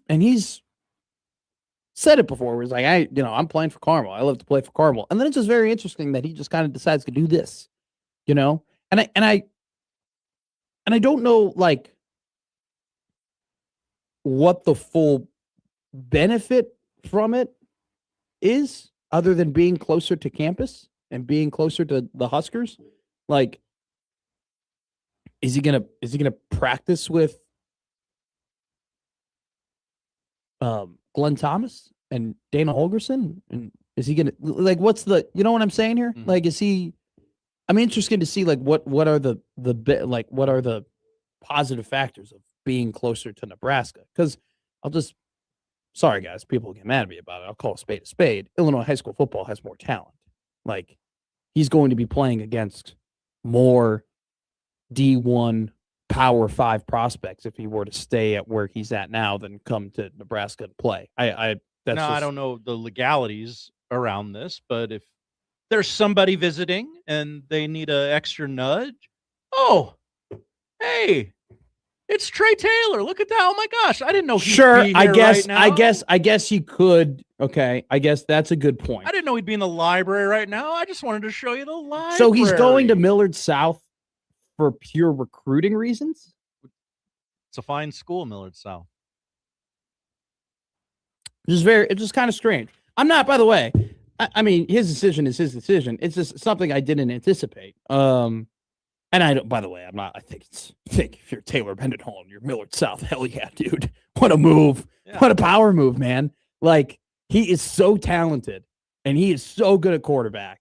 And he's going to bring so many eyes and so much attention. And hell, if how could you not, as a high school football player, now want to go, like, if you're a wide receiver, oh my God, I want to go to Millard South. I want it. Not only do I want to, play well and get great stats and everything and raise my status and win a lot of football games, but I get to catch, the ball from the Huskers' next quarterback. Like, that's awesome. Like, so from a Millard South perspective, yeah, man, like, hell yeah, good for you. And from a Trey Taylor perspective, you get to play with a lot of great talent. I'll say this. So I was lucky enough to call Millard South's a lot of Millard South games this year, and I was lucky enough to call their game against Papio South. And I remember we had Jay Moore on the show after. I met Jay Moore in person that day, actually. Jay came on the show and reiterated what I thought, which was, like, Nelson Wheeler was faster than everybody else, and Gabe Pruka was stronger than everybody else, and Isaac Jensen was taller and more physical than everybody else, and Jet Tomala was incredible, and man, he's so smart. But watching that game, like, all those factors were those factors, but just from a coaching perspective, Millard South was so much ahead of the curve. Like, from a football X's and O's perspective, they were putting a really good Papio South team on their toes. And there were so many times where they were just throwing against air, and being, calling a lot of these Millard South games. I've been able to talk to Taylor Mendenhall a couple of times, and they run that program like a college program. And I think almost, and don't correct me, I'd like to be corrected if I'm wrong, but I believe there was a time where Coach Mendenhall told me that basically everybody on their roster everybody on their coaching staff has some sort of college football experience. And so that Millard South isn't just, hey, they have a lot of great players and they have a ton of talent. No. They're a program. They are well coached. Mm-hmm. They have their routine. They know how to, they literally traveled out to Las Vegas last year and did like college teams, traveled and went on a plane and got everything together and had to get their equipment. So it's not just about with Millard South, hey, oh my God, they're able to do all these different things and get all these players and, expose the rules. Like, no, they're well coached, man. Like, they are a program. So I don't hold anything against them, but just from my perspective, it's just, a lot of the things that Trey Taylor has said in the past about playing for Carmel and being with Carmel and wanting to win with Carmel and then going to Millard South is just, interesting to me and something I didn't expect. And on top of that, like, from a talent perspective, Illinois is a more talented place for high school football. There are just more Power 5 D1 prospects that week in and week out that Trey Taylor would go and compete against. And so from like a ratings perspective and competitiveness perspective, and from a in-game experience perspective, I think he's losing a little bit there. From a development perspective, though, like I mentioned, I mean, the guy who just was the quarterback at Millard South is going to Alabama. Like their practices are legit. Their practices are hard. Their practices are intense. I don't think there's a shred of doubt in my mind that they'll be able to continue to develop Trey into being a better player. And Trey has always been a prospect that has communicated that he wants to be great. So I'm not pushing back against anything there. It's just interesting. It's interesting. If there's anyone in that locker room, though, now that is undecided about where they'd like to continue their football career, you have the biggest Nebraska cheerleader. And everybody's made the joke online today, and there's a kernel of truth to it. Hey, why can't Nebraska recruit some of those great Millard South players that are going to play at, every school but Nebraska? Yeah. Well, now you got the biggest cheerleader for Nebraska in the locker room. Great point. Great point. So maybe you can pick up an extra guy or two, and you're like, well, that was worth it. Great point. And this is I'll be real with you, pure speculation. Okay, I don't have any sources when it comes to the statement I'm about to make, but from Millard South's perspective, right? I don't think it kind of pisses them off a little bit that they had as many D1 prospects as they had, and none of them were going to the hometown school. You don't think they kind of look at that and be like, really, dude? Like, sending all these guys to Iowa State? Really? Absolutely. Like, dude, come on. Like, our guys aren't good enough for you? We're arguably the greatest high school football team of all time in the state of Nebraska, and none of our guys are good enough to go and play on your team. Once again, I don't know that, everybody. I'm not saying that's how Millard South feels. I'm just telling you how I would feel if I was a part of that program. I'd be like, really? But now it's interesting.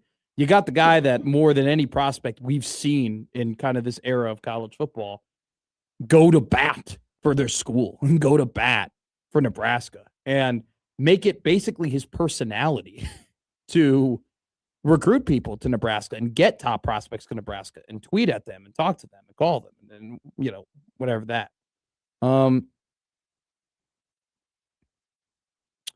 Couple of YouTube comments here. Do you think Matt pushed this to get back Millard South recruiting? Maybe. I think that's a, Matt Rule. Matt Rule, not Matt McMaster. Yeah. Sorry. I'm an idiot. Like, maybe. But, at the same time, Matt Rule made some very interesting comments before this season about Nebraska high school prospects not committing to Nebraska or not going to Nebraska. His comments were, dude, I go ahead and I serve one master, and that's to beat Ohio State. Okay? That's the one master I serve. And so we're going to go and we're going to get the players that we think can do that for us, and regardless of where they're at. Okay? And so that was kind of his stance on there. I can't speak to the one thing that, to Alex's question, do you think Matt pushed this to get back Millard South recruiting? There would have to be for that to be the case, there would have to be a Millard South doesn't want Nebraska to recruit their prospects, which I don't know. I'm not saying that exists. I have no idea. No clue. So I don't know. So, I mean, if that did exist, maybe Alex's question of, do you think Matt pushed Trey to go to Millard South to do that, to get Millard South recruiting back? Yeah, maybe that would be the case, but I don't know that has to exist for that to be the case. I don't know if that exists.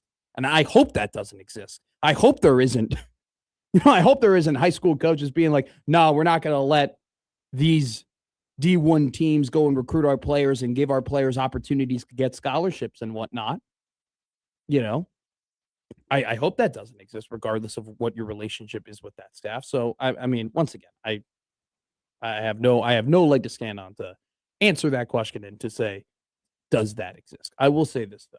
Like Millard South, I can't say enough about the program that they run. Can't say enough about how they coach their players, how they treat their players. Like I've talking to Taylor Mendenhall, have a tremendous amount of respect for how they run things over there. So it's just interesting. It's interesting. It's interesting to see.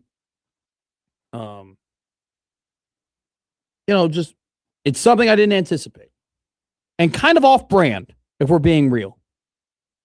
Kind of off brand for Trey Taylor to pick up and go somewhere else where I think part of his personality has been to no, I'm gonna stay put. I'm gonna stay here and thwart off the temptation of going elsewhere that might have an easier road. I just wonder what the other underlying, like, he could have gone to better schools within his state to up his recruiting prowess and to win more games and to, potentially be on a bigger stage. And he denied those opportunities. I'm very curious as to what are the opportunities that going to Millard South brings that those don't. And if it just comes down to I want to be closer to campus, I'm curious as to, okay, what are the advantages of that? Like what is they're going to start installing an offense with Trey Taylor a little bit? Like that's a great question to have. Does Millard South communicate with Nebraska, or does Nebraska communicate with Millard South? Run this. Or here's some aspects of the, here's some aspects of the Dana Holgerson offense we would like to run with Trey. If you could get that and you can learn those concepts. It's just, I think it's wildly interesting. This is a big story. I know it's high school sport, high school sports sometimes gets glossed over. This is a very, very big story because of the implications and just wow. Okay. Millard South ended the season 51st in the country. Impressive. They were great. Oh, yeah. They were great, man. They were awesome. Awesome stuff. All righty. Coming up next, we talk about what Husker football has done from a transfer portal perspective, read some of the grades that you guys have given them here on Middays with Matt.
Now back to Middays with Matt on 1620 The Zone.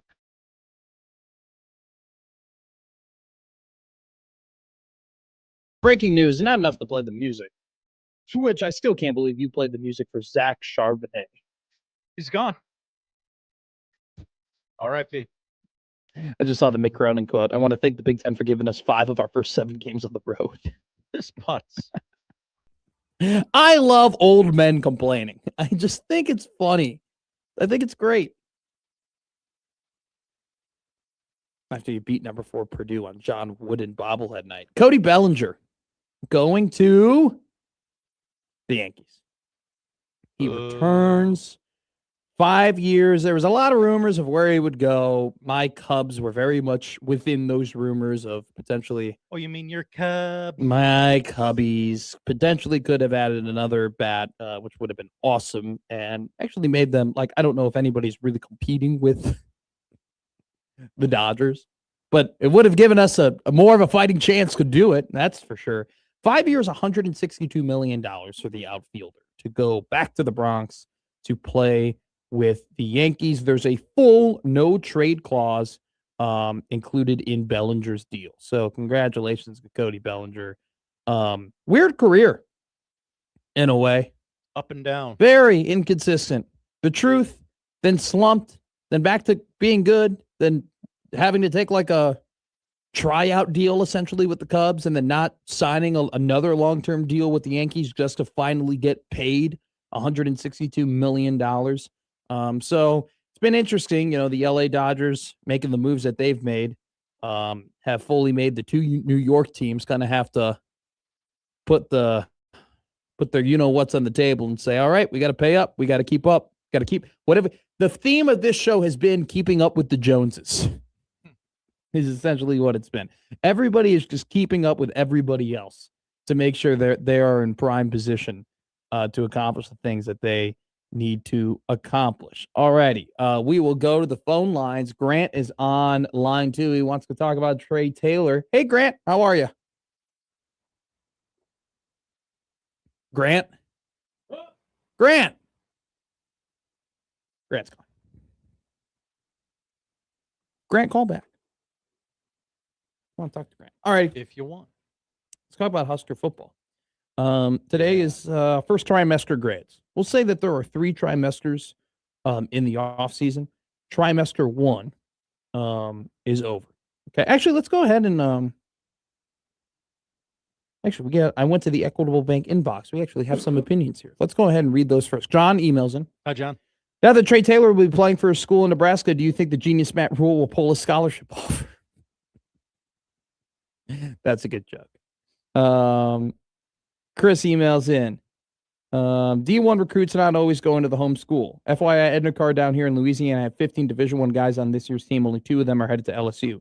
2 is more than Millard South's. None, but it's not like there's just a straight line from that high school to LSU. Great point, John or Chris. Just because you go to school in a state and the in-state team offers you a scholarship does not mean you have to go. Still, correct. Having 0 of those guys commit to your team, and then Iowa State just swoops in and takes so many of them. Like, yeah, I mean that's something, Like, I don't think that every top prospect that goes to that plays high school football in Nebraska should go to Nebraska. Okay, there's some programs that are just. Some guys need to get away from home. Some guys maybe need to get away from being the hometown hero, need to get away from the spotlight, or maybe they're just coaching staffs and programs that are more fit to develop that player than Nebraska is. There are different strokes for different folks. Okay. It's not a one size fit all thing in anything you do in life. Okay. There are different people that you connect with. There are different people that can help you develop into becoming a better, whatever you want to be better at. Right. And so, just because a guy, is in the state of Nebraska, and this is everywhere, just because a guy is in your state and the big hometown school offers them, it's not a referendum on anything if they don't end up getting them. Some guys are just meant to go elsewhere. But to go ahead and get none of them and then to have another power conference school swoop in and take a ton of them, and then on top of that, to basically say at a press conference, I only serve one masker, and that's beating Ohio State. I don't serve any other maskers than that. What are you alluding there? What point are you trying to convey? The point you're trying to convey is, I'm not trying to be the guy that recruited all the in-state prospects. I'm trying to be the guy that gets the best prospects.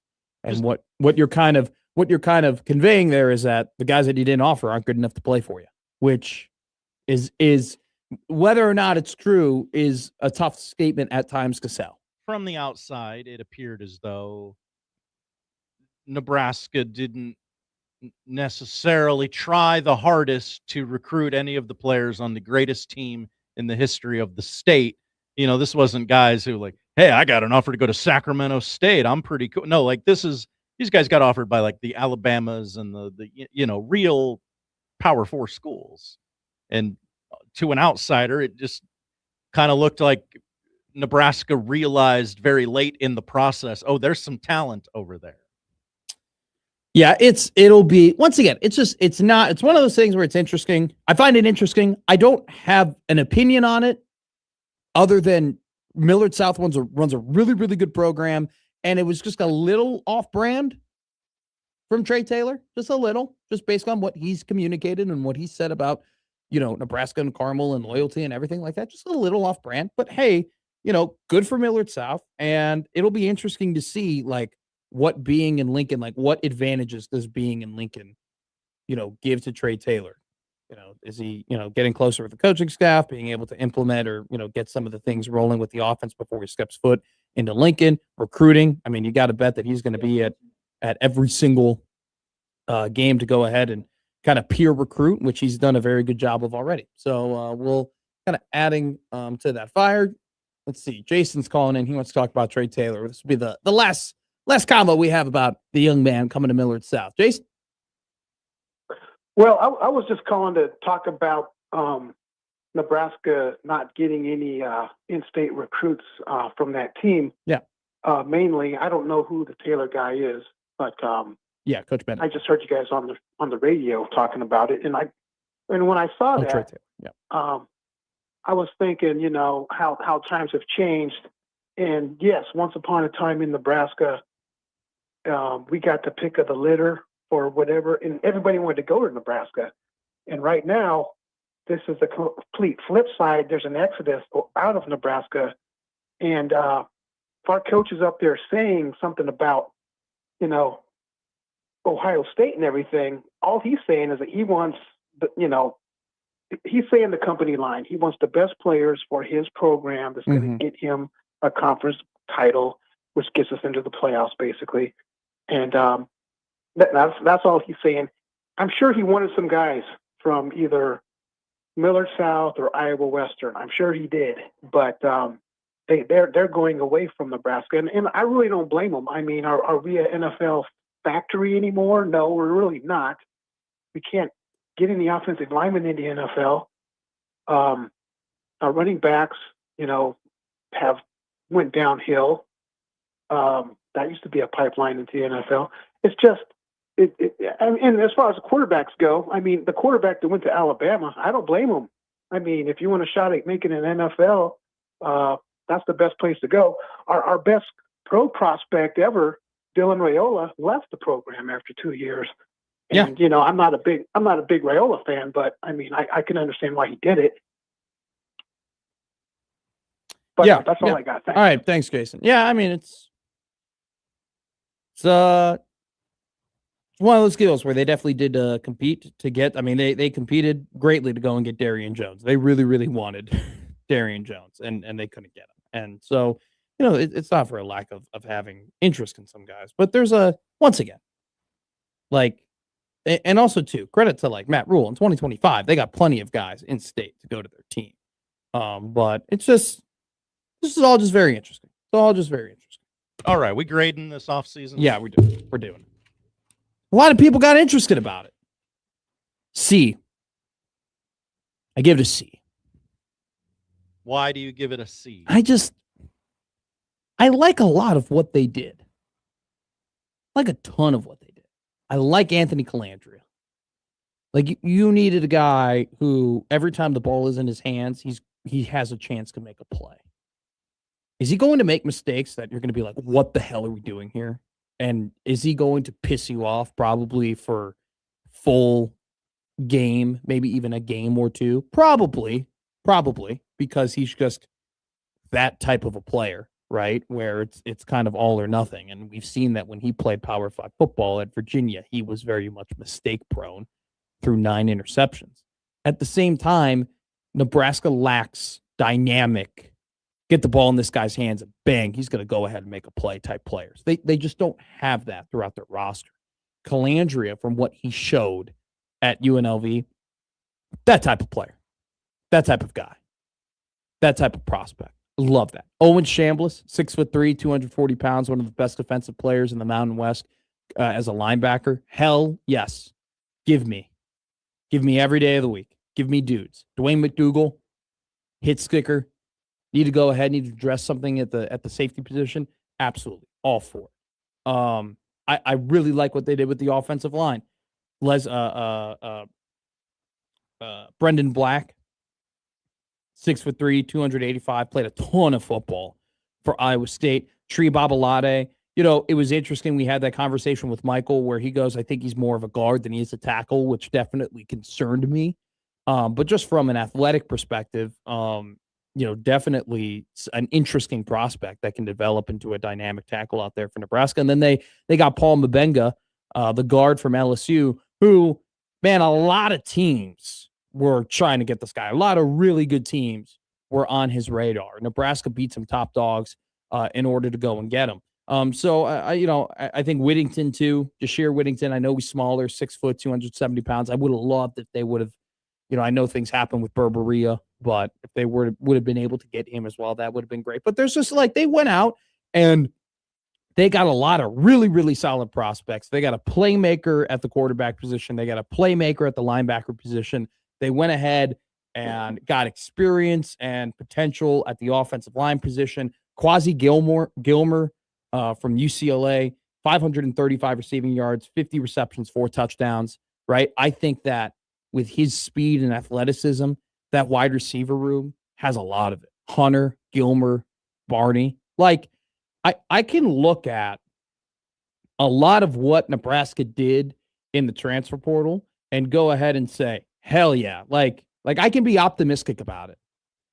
If you want me to drink the Kool-Aid, I think there's enough meat on the bone for me and to try and convince myself things can happen. I'm not going to. But there's enough. There's enough interesting pieces.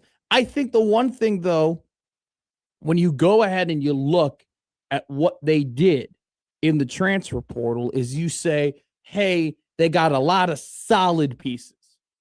Hey, they addressed a lot of the needs that they needed to address. There wasn't a ton of slam dunk, home run, holy crap, top guys. Right?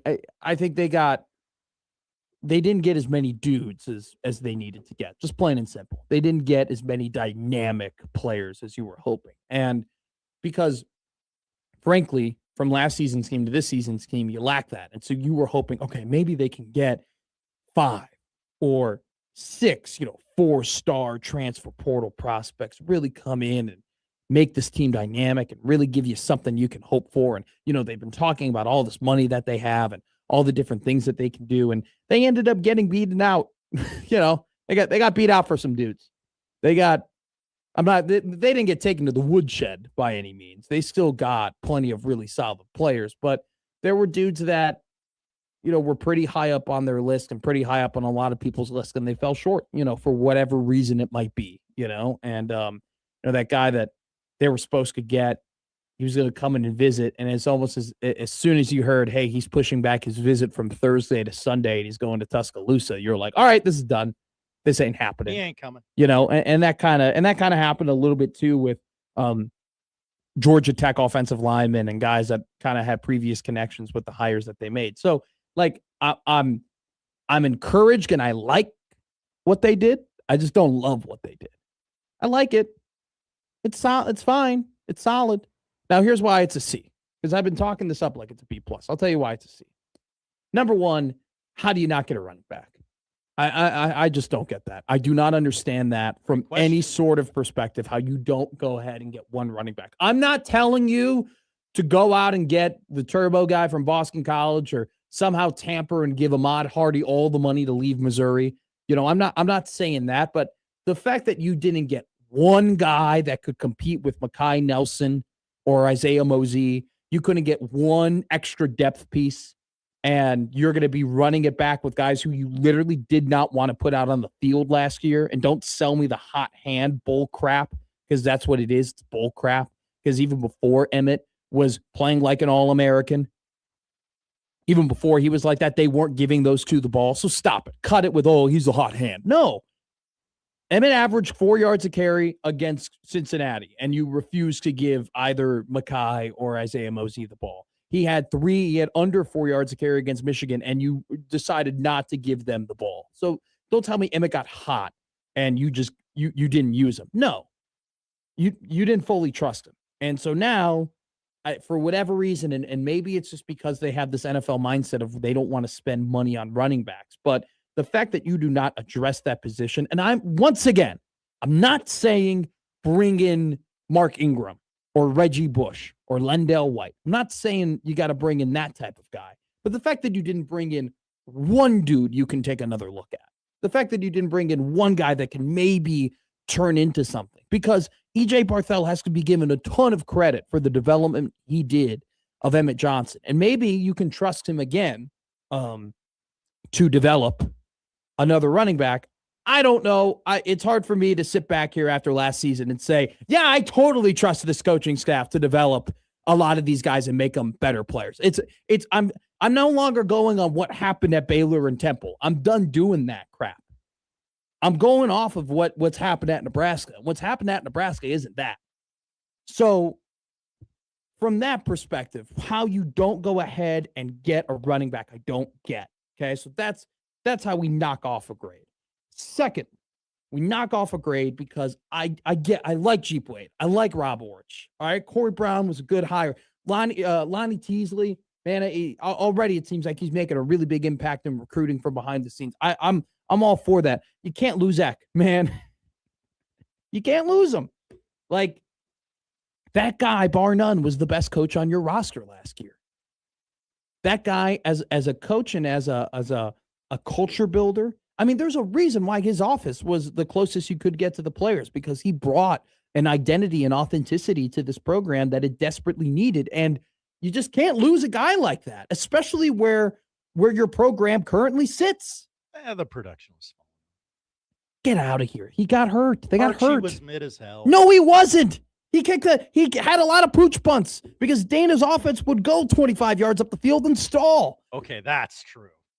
The amount of times they had to punt from the 50 was ridiculous because Dana would go ahead. He would have one cool little sexy play with emotion. They'd get a first down. Then they would have like a 5-yard run. They'd roll Dylan right, and you'd get another first down. You're like, all right, cool. Here we go. Like, all right, we're rolling. And then he'd hand the ball off, and Emmett would get stuffed.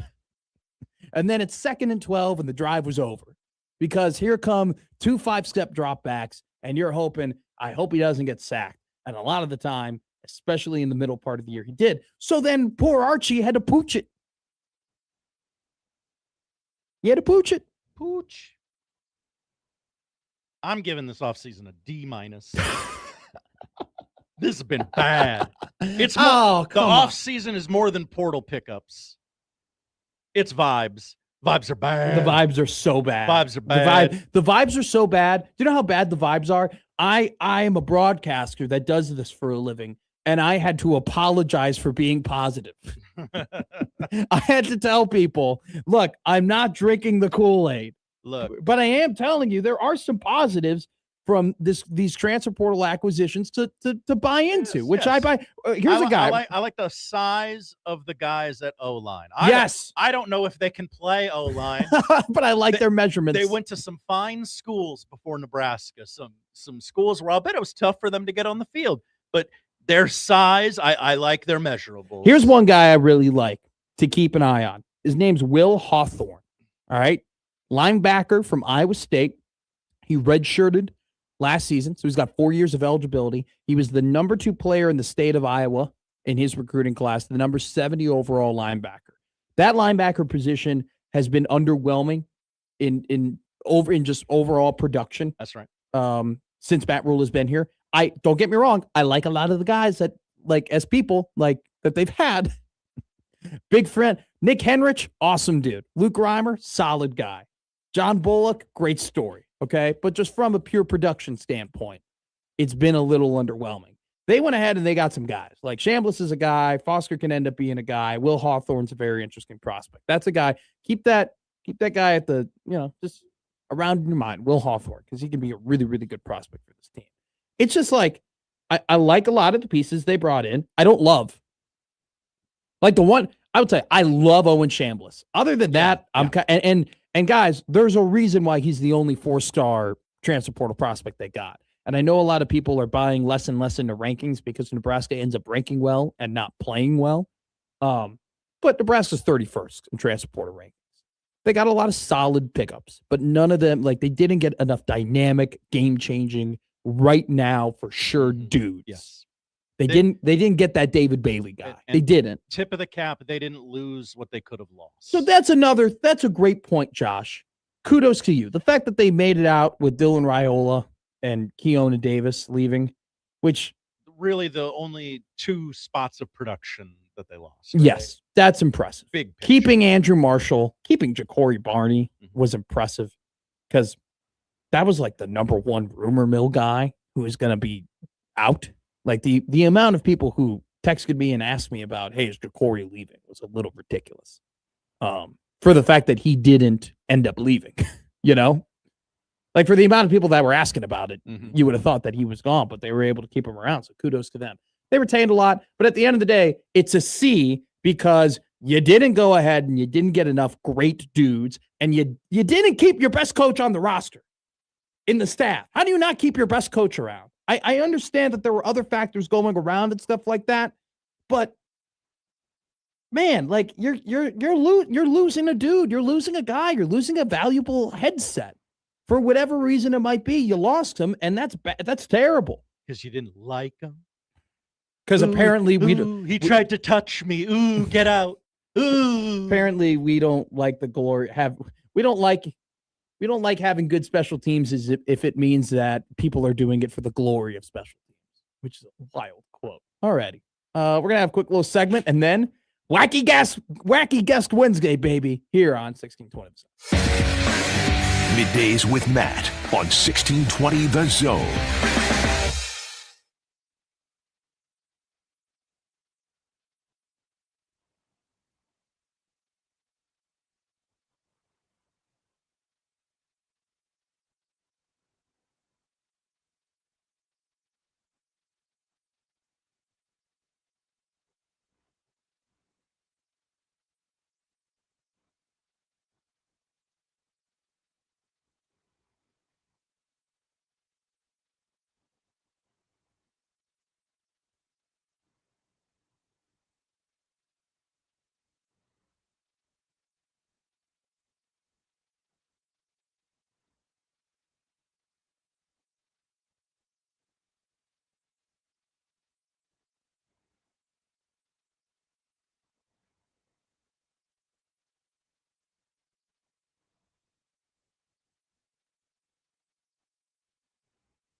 Now, back to Middays with Matt on 1620 The Zone.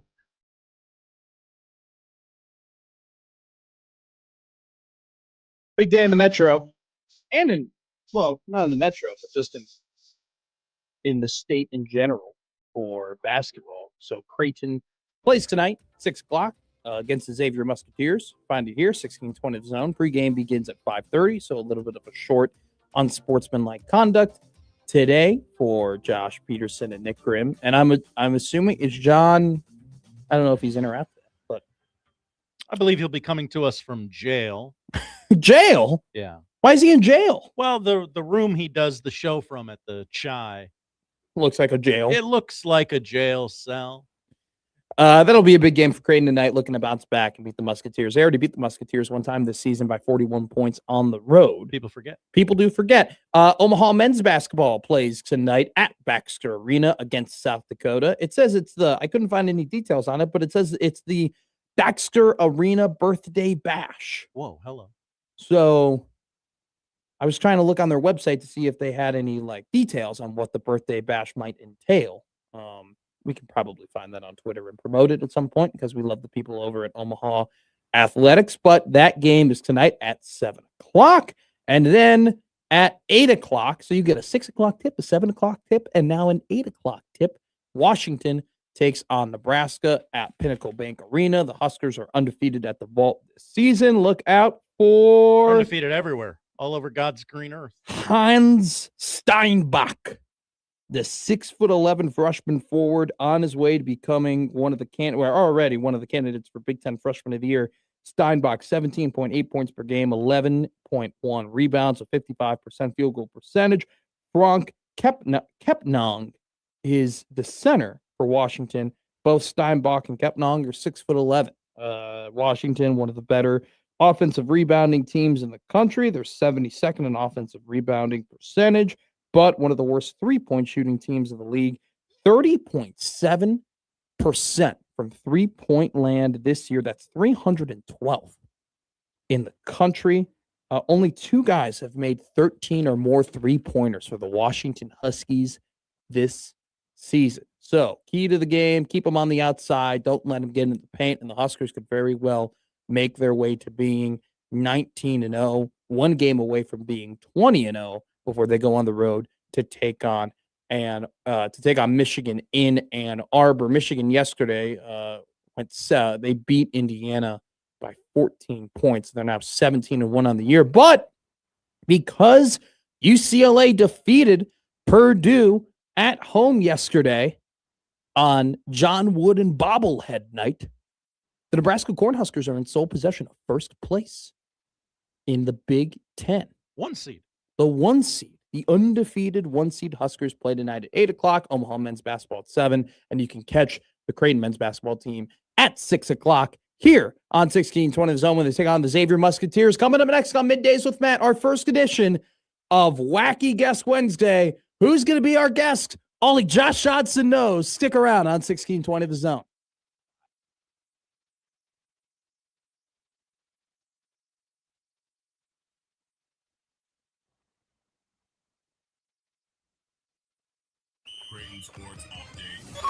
Creighton baseball season is right around the corner, and season tickets are on sale now as the Blue Jays set their sights on repeating as Big East champions. Secure your seats and be there for every home game at Charles Schwab Field. Don't miss a moment of the action. Visit GoCreighton.com to select your seats today and cheer on the Blue Jays all season long. And that's your Creighton Sports Update powered by Monster Tree Service. 1620 The Zone proudly supports Creighton Athletics.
At Straight Talk, we get it. You say no a lot. Mom, can I get a tarantula? No. Coffee? No. So we're giving you more reasons to say yes, like a free 5G phone with real unlimited data with select plan activation. Can I use the free phone? Yes. See? Doesn't it feel good to say yes to more? Absolutely. Face tattoo? Absolutely not. Available at straighttalk.com and Walmart. Taxes and fees apply. In-store activation of Gold Unlimited plan or higher required. For network management practices, visit straighttalk.com.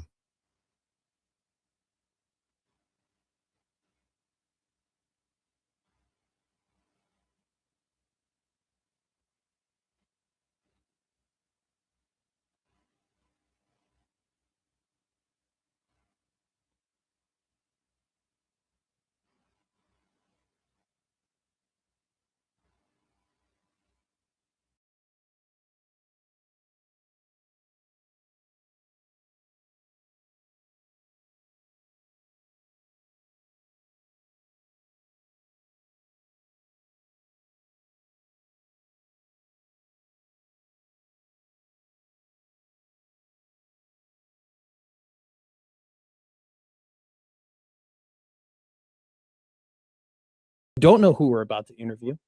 It is somebody that I apparently know, but this will be a very fun time. So this is Josh Hodson's currently on the phone. So what's going to happen is Josh is going to get them on hold, and then he will go ahead and introduce them. Alrighty, Josh. Okay, we got it. We got him. Here we go. Wacky Guest Wednesday. Okay. Here we go. The first Wacky Guest Wednesday in the history of Middays with Matt. I don't know if this person was, we don't want to reveal gender, was prepped on the scenario at hand here. But this guest is an old friend of the midday slot here on 1620 The Zone. They're a champion, a current reigning, defending champion. It is Iowa Western head football coach Scott Strowmire. Coach Stroh, how are you? How you guys doing? I'm doing good. How are you doing? How are you? How are you enjoying being once again a national champion? How has everything been?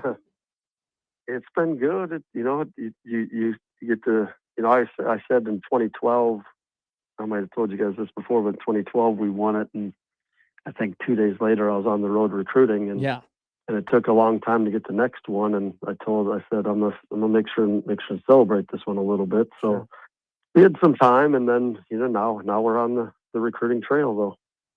How is this now? I'm so glad Josh got you on, because we wanted to talk to you a little bit ago, about a week ago, when Andy Berberia, unfortunately for people around here, doesn't end up going to Nebraska, but still a great accomplishment for your program, right? He ends up going to Clemson.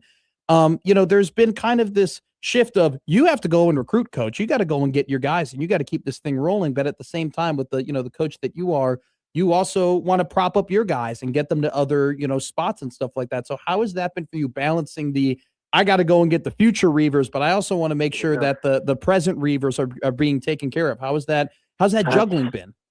That's always it's not a struggle, but it's really time consuming. And let's just say, we're kind of wanting to go get our guys, but the other schools, they're not always patient. That, you got to answer those calls pretty quick. And if not, they keep calling you like we're just sitting in the office, just hanging out, with nothing to do. But, it's part of it. We've been doing it for so long. And it's not just myself, it's all my coaches. They field calls all the time, and they know that's, like I told the group of recruits today, the backbone of our program is, obviously, yes, we've had a lot of success, but if we're not winning games and we're not sending anybody on to the next level, it don't matter. Why would you come here? So it's our number one recruiting tool, to showcase our players. And a lot of it is done earlier. And the challenging thing there is, now you're trying to prepare to win a game, or you're preparing to win a semifinal game or a national championship game. But a lot of the work's been done, and and then, like I said, now we just kind of juggle through, and now we're pretty much done with this mid class, and we've had probably 5 coaches in, this week, on the guys that are still remaining, but we try to get them on days we don't have visits, so we can spend some time with them. Now, obviously, there's stuff that you gotta keep to yourself in terms of the process. But let's talk about, Andy Berberia. It was kind of the first time in a while that we've seen, Nebraska really go after a guy on your roster. And let me tell you, Coach, there are a lot of people who listen to the show who go, "Why the hell is it taking them so long?" In your backyard, you got such a great program, like the Reavers. So what was that process like for you when you got contacted and talked about them going after Andy? Did you say, "Where the hell have you been this entire time"? No, I didn't. Well, I think one big piece to that was Dave Tollefson, and who's helping out down there, and when they're going through the portal and trying to look at guys, and I think advocating, that hey, there's some good players here, and not that they don't think we have good players, but the kind of with the need, and then obviously with Coach Terry and the success that he's had as a defensive line coach, it takes a little bit of a process, and it was hard. It was hard on. I mean, I've seen some of the things out there, and but like we told Andy, Aaron, and myself, we told him, like, you ultimately got to do what's best for you. Yeah. Don't chase. It's easy for me to say, but you're not chasing money. Yeah. What's going to help you be the best player you can be, and ultimately, we can't tell you where to go. Mm-hmm. We can assist you and answer questions, but I don't know. I mean, I know it was hard on him, and he's been committed to some schools, but every one was a situation, Sure. and yes, we knew he had to take this years to finish up some academic work, and that maybe affected a school before that, and I mean it's hard because, like I said, Sure. I was happy for him, and and I would even be happy if you'd have stayed here at Nebraska, but I think he's earned this opportunity, and he's not the only one. I think it means more just because it's from Iowa Western. Coach, you mentioned a name there that I do want to talk with you about, because he was a guy that was rumored to maybe be in contention to be the next defensive line coach or have some sort of role at the University of Nebraska. Aaron Terry. Just what do you think it says about Coach Terry that there was a big drive on social media and people who are in the know about talking about Coach Terry and how this is a position that maybe if he doesn't deserve it now, he deserves it eventually, and just his high coach, the high amount of respect that he has amongst players and coaches in the community. Just what can you say about Coach Terry and I'll the tell you process? What, my stress level went up dramatically in 3 days, extremely high. Yeah, but and I mean, I'm be honest with you, I'm fortunate to have him for the 8 years I've had him, and have I thought for what he's done, would I expected him not to have an opportunity like that? I would have said no, like just the track record. Sure. And I think sometimes it's a process too. When you're at a lower level, right? And we produce players that are playing at high levels. So I think we can coach those types of guys, right? Mm-hmm. That it's more so just getting an opportunity. I mean, at some point, somebody's going to give them an opportunity, and they're going to look back and they're going to say, why didn't we come after? Why doesn't he have more opportunities earlier than this? Because that's how good of a coach he is. He recruits extremely well. Yeah. I think the biggest thing with Coach Terry is he finds someone that he likes, or some of their traits, and it don't matter if they don't have to be 6'5". They don't have to be this. Like Jeremy Lewis was a high school running back. Yeah. He's a junior college All-American and on a scholarship to Purdue. Blake Hawkins from Creighton was a linebacker. Is an All-American. He's at Iowa State right now. And so it's a mentality thing. And he, like I said, I don't question when he comes in and he's like, Coach, I really like this kid. And he's 6'1" defensive tackle. I'm like, he's what you want? Absolutely. Okay, let's go get him, Yeah. And so I think that's the biggest thing is he gets the most out of his players, and not one of those guys had like we're not. It's not a Division I bounce back. I mean, we've had Clev Lubin and Kamari Copeland, and those types of guys that transfer down. But how many of those guys did not have those offers? Sure. But they ended up with those offers. Speaks volumes of him as a coach and how he develops kids. Scott Strowmire joining us here on Middays with Matt. Not to, we want to talk to you, Scott, but, Aaron Terry's former players are doing things, and we'd like you to comment on it. 3 of his former guys declared for the NFL draft: Quintrell Travis at Auburn, Jacob Ferguson from Buffalo, and the third one is Terrio Thompson from Iowa and Washington. What does that say about your guys at Iowa Western and their ability to play at 4-year schools and even the next level, the NFL? Yeah, well, and like I said, and all those guys, I mean, they came through and Coach Terry developed them and put them in position. I think the biggest thing is our guys are going on to the next level and they're playing. I'm not saying they're all starting every time, but they're playing because they come in fundamentally sound and, physicality wise, because the biggest thing in the past, okay, I don't know, 10 years ago, maybe lesser than that, but was when you recruit a junior college kid and he only had 2 years to play that people were scared of him because they figured that it would take pretty much a season for them to get ready. So you only get 1 year out of them. So then it went down to where they wanted 3 for 3. Mm-hmm. So where they had 3 years to play. So they had that transition and they still got 2 years out of them. Well, and that's still kind of the case, but our guys right now, like people know when you recruit a defensive lineman at Iowa Western, he's going to be capable to play, like fundamentally, technique wise, all those things where they don't have to sit there. And it's no different than us when we're recruiting a kid from a really good high school. And we've had a tradition of one high school in Iowa, and we like those guys because they've been extremely well coached. Yeah. And there's not that much of a transition. Then it goes to the same way. But no, that's awesome for those guys to be able to, reach their dreams. And it's good for the program and obviously speaks volumes of what Coach Terry does with our defensive line. All right, Coach, last question for you. So thankful that you were to come on here on this Wednesday. Really appreciate it. There's been a lot of conversations about, these Power 5 football programs now kind of ignoring high school prospects, right? They're going ahead. Mm-hmm. They're getting a lot of guys who've played a lot of football, and they're not necessarily getting those young 18, 17-year-old prospects. From your perspective as a JUCO coach, are you now going to high schools and being like, what the hell? Why isn't this guy picked up? Why isn't this guy on a Power 5 roster? Why isn't this guy recruited? Are you kind of seeing the pool kind of get a little bit better for JUCOs like yourself?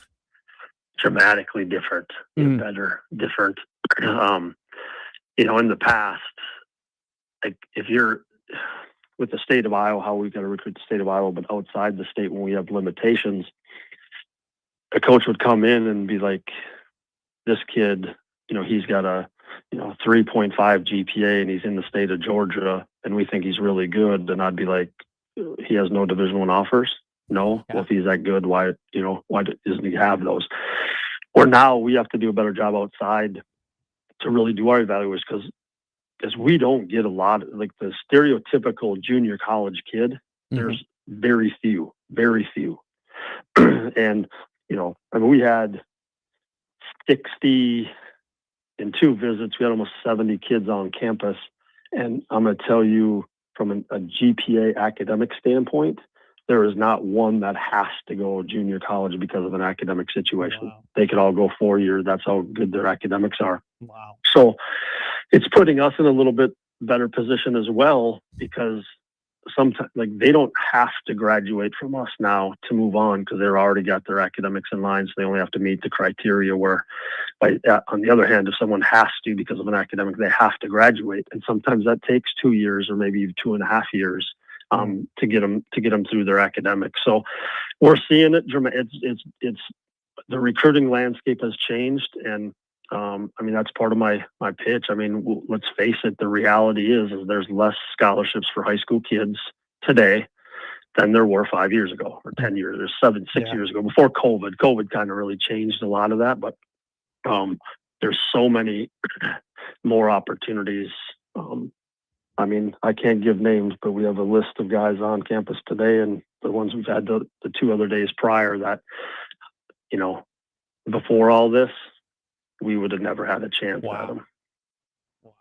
Well, that's great to hear, Coach, because already, I mean, you guys are getting more and more talent, but you're already dominating at the JUCO level. National championship this season. Congratulations once again, Coach Scott Strowmire of the Iowa Western Reavers, home of the largest college football locker room in the state of Iowa. Damn right, Coach. So I love it. Yeah, congratulations to you, and can't wait to see what you guys continue to do with this influx of talent coming to you guys. I appreciate it, guys. Thanks for having me. Thank you for coming on, Coach. What a great first Wacky Guest Wednesday. We'll get a little wackier as we do this. I kind of wanted, like, okay, this is a proof of concept that we for the bit. We can do it. This, yes. We can do it. I did not know Scott Strowmire was going to be on the show. And I actually think I showed a little skill there. I think you did. Mr. Josh Hodson, of my interviewing ability. You held your own. Oh, they've been in the news a ton. I mean, he's a national champion. Iowa Western's a wagon. His quarterback just committed to Florida State. He's got to find a new quarterback. Exactly. That's one of the guys on campus, by the way. Every single year, this guy is they're just producing top-level talent. Mm-hmm. Andrew Van Ginkel, ever heard of him? Ever heard of him? Reaver. It is a little like, it is a little eye-opening, though, like his point of like the non-prototypical JUCO players not going to, you know, they're not taking a lot of those guys anymore. That guy's out there. There are JUCOs that take those guys. He doesn't need to take those guys. Yeah. Part of me that kind of there's a little sympathy for that, you know, but it's not Coach's fault. That's what Iowa Central's for. Got him. Boom. Bang. Is it really a Middays with Matt show if we don't take a shot at one of the schools or teams that we don't like? That's right. This Sports is radio. Okay, you know what? You know, we called it like we've called the show the horniest show on the station. Yeah, that got thrusted upon us, and I'm not sure how. I honestly think you took that with you. Well, I'm the only single man that doesn't have a wife or kids. Well, have a wife. I guess that's true. So inherently, it just is placed upon us. Everybody else is married on the station. Everybody else, minus, you know, Josh, has children. So this is one of those, like, we just aren't. They don't have to be that way, you know. Sure, they shouldn't. They shouldn't. You are absolutely not. But what we are, and this has not been thrusted upon us. This definitely is the pettiest show of the three. This definitely is. I'll take up that mantle. It's definitely is the pettiest show on 1620 The Zone. You wrong either of us. We will not tell it to your face, but we will make very innocuous comments. If you're listening, there probably have been points where it's like, is that about that guy? Probably. Is that about me? Maybe. I don't know. We make a lot of those comments. Maybe. All righty. Coming up here, we're going to get to everything we haven't gotten to. That's a lot.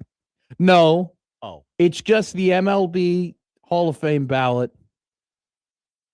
More of my successes. The rivalries in the NFL and Nebraska taking on Washington tonight. And anything else crazy that's happened. Don't forget, Cody Bellinger, still a Yankee. 5 years, $162 million. Still an idiot. Still a dummy. Cody Bellinger. Better was a Cub. All righty. Coming up next, everything else we haven't talked about that I wanted to talk about on Middays with Matt. Good tease.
Now, back to Middays with Matt on 1620 The Zone.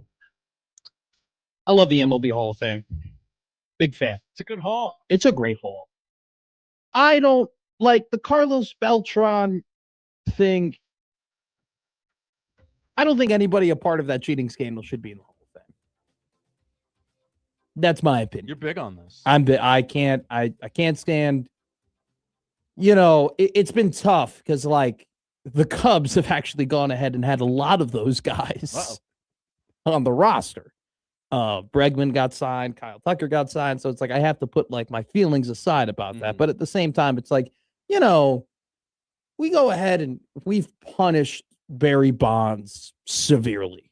Okay, gone ahead and we punished Pete Rose. I mean, we beat that into the ground. You know, like we've gone ahead. Literally, he's dead. He's in the ground.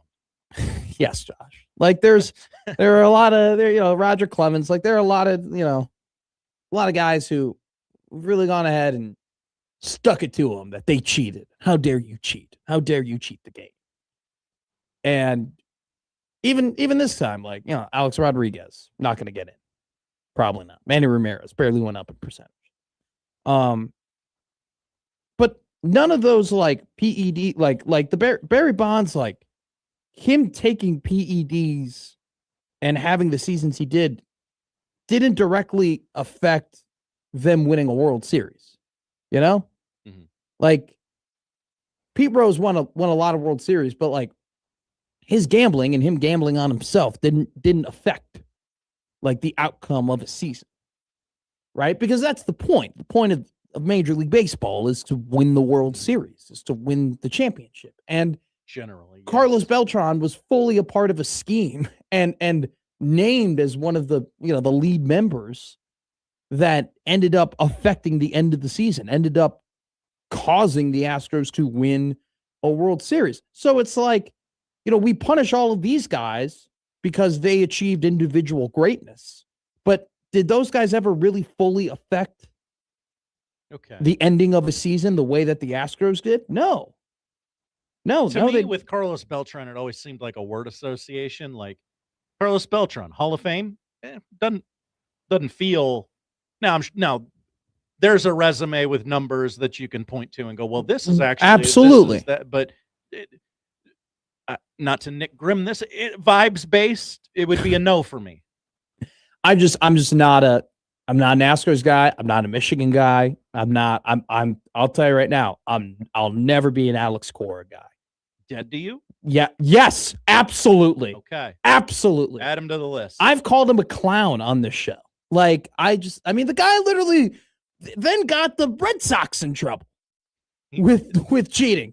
Like, he's been all around it. And like the whole, like, well, everybody steals signs. Yes, everybody steals signs with their eyes, you know? And everybody goes ahead and yes, I know baseball. I know that when a player is on second base, they're at times trying to relay some stuff. It's considered an unwritten rule not to do it, but like teams are actively trying to steal signs, right? But the Houston, like there's almost like an unspoken rule that once a battery gets involved, right, we now take things to a whole other level, right? Once like an electronic device, right? Once something with electricity really gets involved in helping you cheat, that is when we go, whoa, you know? Like everybody, even from a football perspective, right? Like I'm sure there definitely are guys who are looking at the signs that teams are relaying onto the field, trying to decipher them. That's why college football uses curtains, and yes, signs, all that stuff, and colors of shirts and hats that aren't in your color wheel.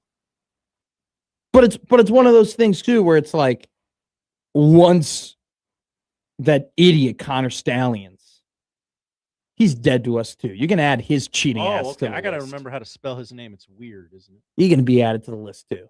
It's one. Those guys suck. Once he went ahead and went to a game and started and was using the cameras and everything like that. Like that's when it was, battery gets involved. So, there was a guy that was pure as the driven snow that was elected to the Hall of Fame. I'm not a cheating guy. I don't like cheaters. You're not a cheating guy. I'm not a cheating guy. I don't like cheaters. So for me, Carlos Beltran, I wouldn't have put any of those guys in. But now, you know what, dude, who was the happiest yesterday? Altuve. Now I will give credit. I will say this. Like, when you go ahead and you read the Houston Astros reports, they've always been very consistent. Like, everybody said Jose Altuve had nothing to do with it. Okay. They've always been pretty. Now they bullied him into it because he was a tiny child. I'll tell you this right now. Do I still think it's so weird that he did not want his jersey ripped off after hitting a home run in the ALCS? Yes, very. Put the two together. It seems very pretty strange, sus, as the kids say. And a lot of people have gone as far as to say that there are multiple people who still believe to this day that it wasn't just banging a trash can, that they had buzzers on as well. But it's good for Altuve. If Bregman and Tucker end up getting to the point where they're maybe on the line of getting into the Hall of Fame, it's good for them too. It was terrible yesterday for the PED guys. I think A-Rod only went up a couple of percentage points. They're Manny and him are not trending to get there. And Andy Pettit, 8th, 48.5%. There's 8th time on the ballot. He's at 48.5%. Rodriguez, 40%. It was his 5th time on the ballot. Manny's done. That was his 10th and final time on the ballot. Ended at 38.8%. Utley seems like he's going to get in. Felix Hernandez, 46.1%. Second time on the ballot. He's going to get in. It'll be a big win for modern pitchers because he doesn't have the 300 wins and the, all that, all the counting stats, right? All the important, number stats necessarily, but he was just awesome in his prime. He's got a perfect game. I mean, I saw that. 3.47 ERA his entire career. So it's good for modern pitchers. Like I think that voters have now recognized that in terms of pitching, the game has changed in a way, and in terms of, what stats are important and what makes a Hall of Fame pitcher. And so the fact that Hernandez went to 46%, he's gonna end up getting in, probably not next year, but the year after. And then look at a guy like Cole Hamels, 23.8%. It's funny. I'm on Baseball Reference and they do the similarity scores. Yeah. And number one similarity score to Felix Hernandez is Cole Hamels. Yeah. Yeah, seriously. So like Cole Hamels, 23.8%. I think that's higher than what Hernandez was his first go around. Oh, okay. So, Cole Hamels, who, and you might have to correct me where I'm wrong, but I don't ever think he finished like top 5. I know he didn't win a Cy Young. Cole Hamels? Yeah. Was he ever a Cy Young finalist? Like 6th, 5th, 8th, 6th. Yeah. In his career. He was never a top 3 Cy Young guy. Just a 4-time All-Star. But his career ERA is what? 3 what? Career ERA 3.43. Yeah. So if you're, we're kind of establishing now that like in this modern day and age of like college in MLB baseball, it's just like the standards have changed because the game changed, and so guys like Cole Hamels and, do Cole Hamels and Felix Hernandez lower the bar of what Major League Baseball Hall of Fame now looks like? I think people who are smarter than me and more in tune with the sport can answer that. That'd be a great question for John Bishop. Be a great question for John Bishop. But those are your Hall of Fame results. Everybody hates each other in the NFL, and I love it. Did you see Baker Mayfield's tweet on Kevin Stefanski? You know what? Actually, I heard about it. I have not seen the tweet. I don't actually know what he said. Okay. I would like to know. So basically, there was a tweet being like, man, Kevin Stefanski was like, he was dealt a bad hand in terms of quarterbacks at the Cleveland Browns. And that should not be, I remember that. Held. And so the tweet that Mayfield responded to was this. Somebody tweeted out, Falcons Kevin Stefanski had a dumpster fire at quarterback in Cleveland. Baker Mayfield and Deshaun Watson failed, which started a chain reaction to 11 other starters. QB Shadur Sanders closed out last season with 7 starts. Baker Mayfield responds to that tweet and says, failed is quite the reach, pal. First off, you and I are both thinking the same thing.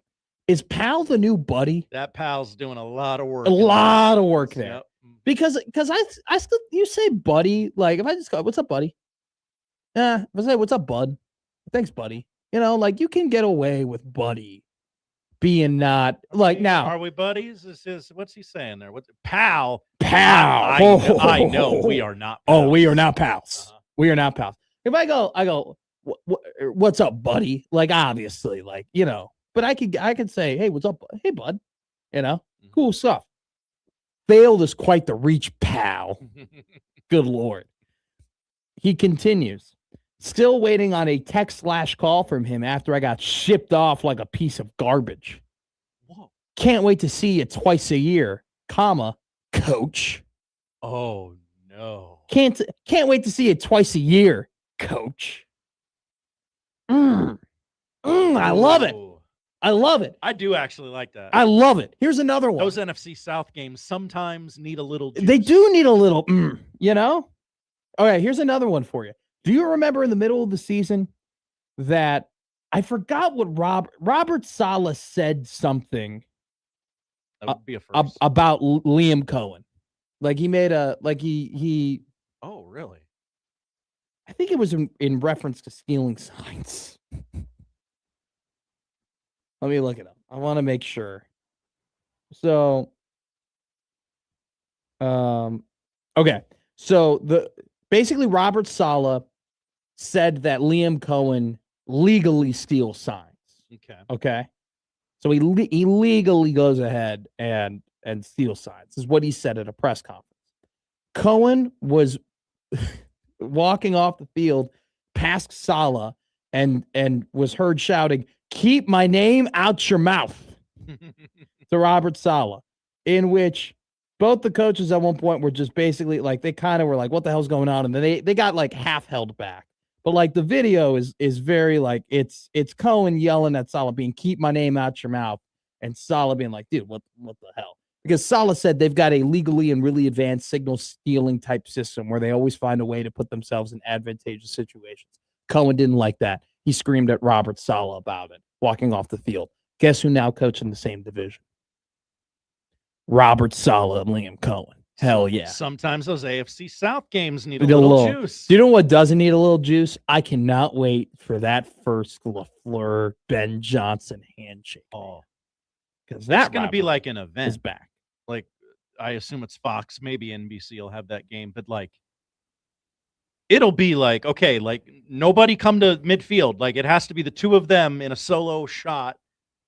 Oh, today's the day. Today's the day. We find out what everybody makes at the University of Nebraska football team. Oh, okay. Here we go. Anything juicy? This is coming from Sean Callahan. Okay, so Sean's got the full details at Husker Online. Dana Holgerson, $1.2 million. Rob Orich, $1.1 million. All right. Can you guess who the third highest paid staff person is? Is it Satterfield? No, he's been knocked down to $550,000. Wow, poverty. Okay, then no, I cannot. It's Corey Campbell. It's the strength and conditioning coach. I'm glad I gave up. I would not have gotten that. So, by the way, these are all. I'm just reading like Sean has it here up on Husker Online, but everybody else has published it. Like, you know, so this is all public record that's obviously come out. I'll be retweeting this all day today. So like McEwen has his and Sean. So I'm just reading from Sean's. Corey Campbell at $1 million. Glenn Thomas at $824,000. Jeep Wade, new addition, $700,000. He comes in $50,000 over Addison Williams at $650,000. Marcus Satterfield goes from $1.4 million to $550,000. That poor family. So Lonnie Teasley, the new offensive line coach, who's L Train, who's doing it with Jeep Wade and kind of more on the recruiting side, $100,000. You're gonna love that value by the end of the season. Maybe. Here's a big one though, and an interesting one. So we got to talk about raises, right? Jamar Mosey goes from $200,000 to $425,000. He got a $225,000. That's more than double. Who is this person? Jamar Mosey. Yeah, he is the. So first, sorry, I don't know who these people are. Okay.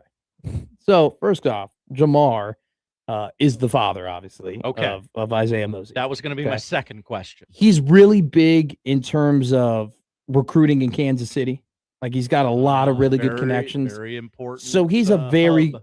so for you, Josh, all you need to know is Jamar Mosey is title is the senior football assistant of the Nebraska Cornhuskers. Boy, this feels like when the Wizards hired Kevin Durant's high school basketball coach just on the hopes that they could get him. So he doesn't have like he does not have like his own. I'm sure he does stuff. Okay. But he 425,000. He's very good. He's very good at his job. He's a very good recruiter. Is that why we didn't go get a running back? Highly respected. No, he's. Are you sure? He's a good get. He's a good egg for Nebraska. I'll trust you. But very interesting. He's not like the running backs coach or the, or anything like that. He is labeled on Huskers.com senior football assistant, $425,000. A $225,000 increase from his last pay. Every penny. I'm sure he does. All righty, coming up next, we do what to watch for and dog of the day. Can we finally get a win? You need a winner. I do need a winner here on 1620.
Now back to Middays with Matt on 1620 The Zone.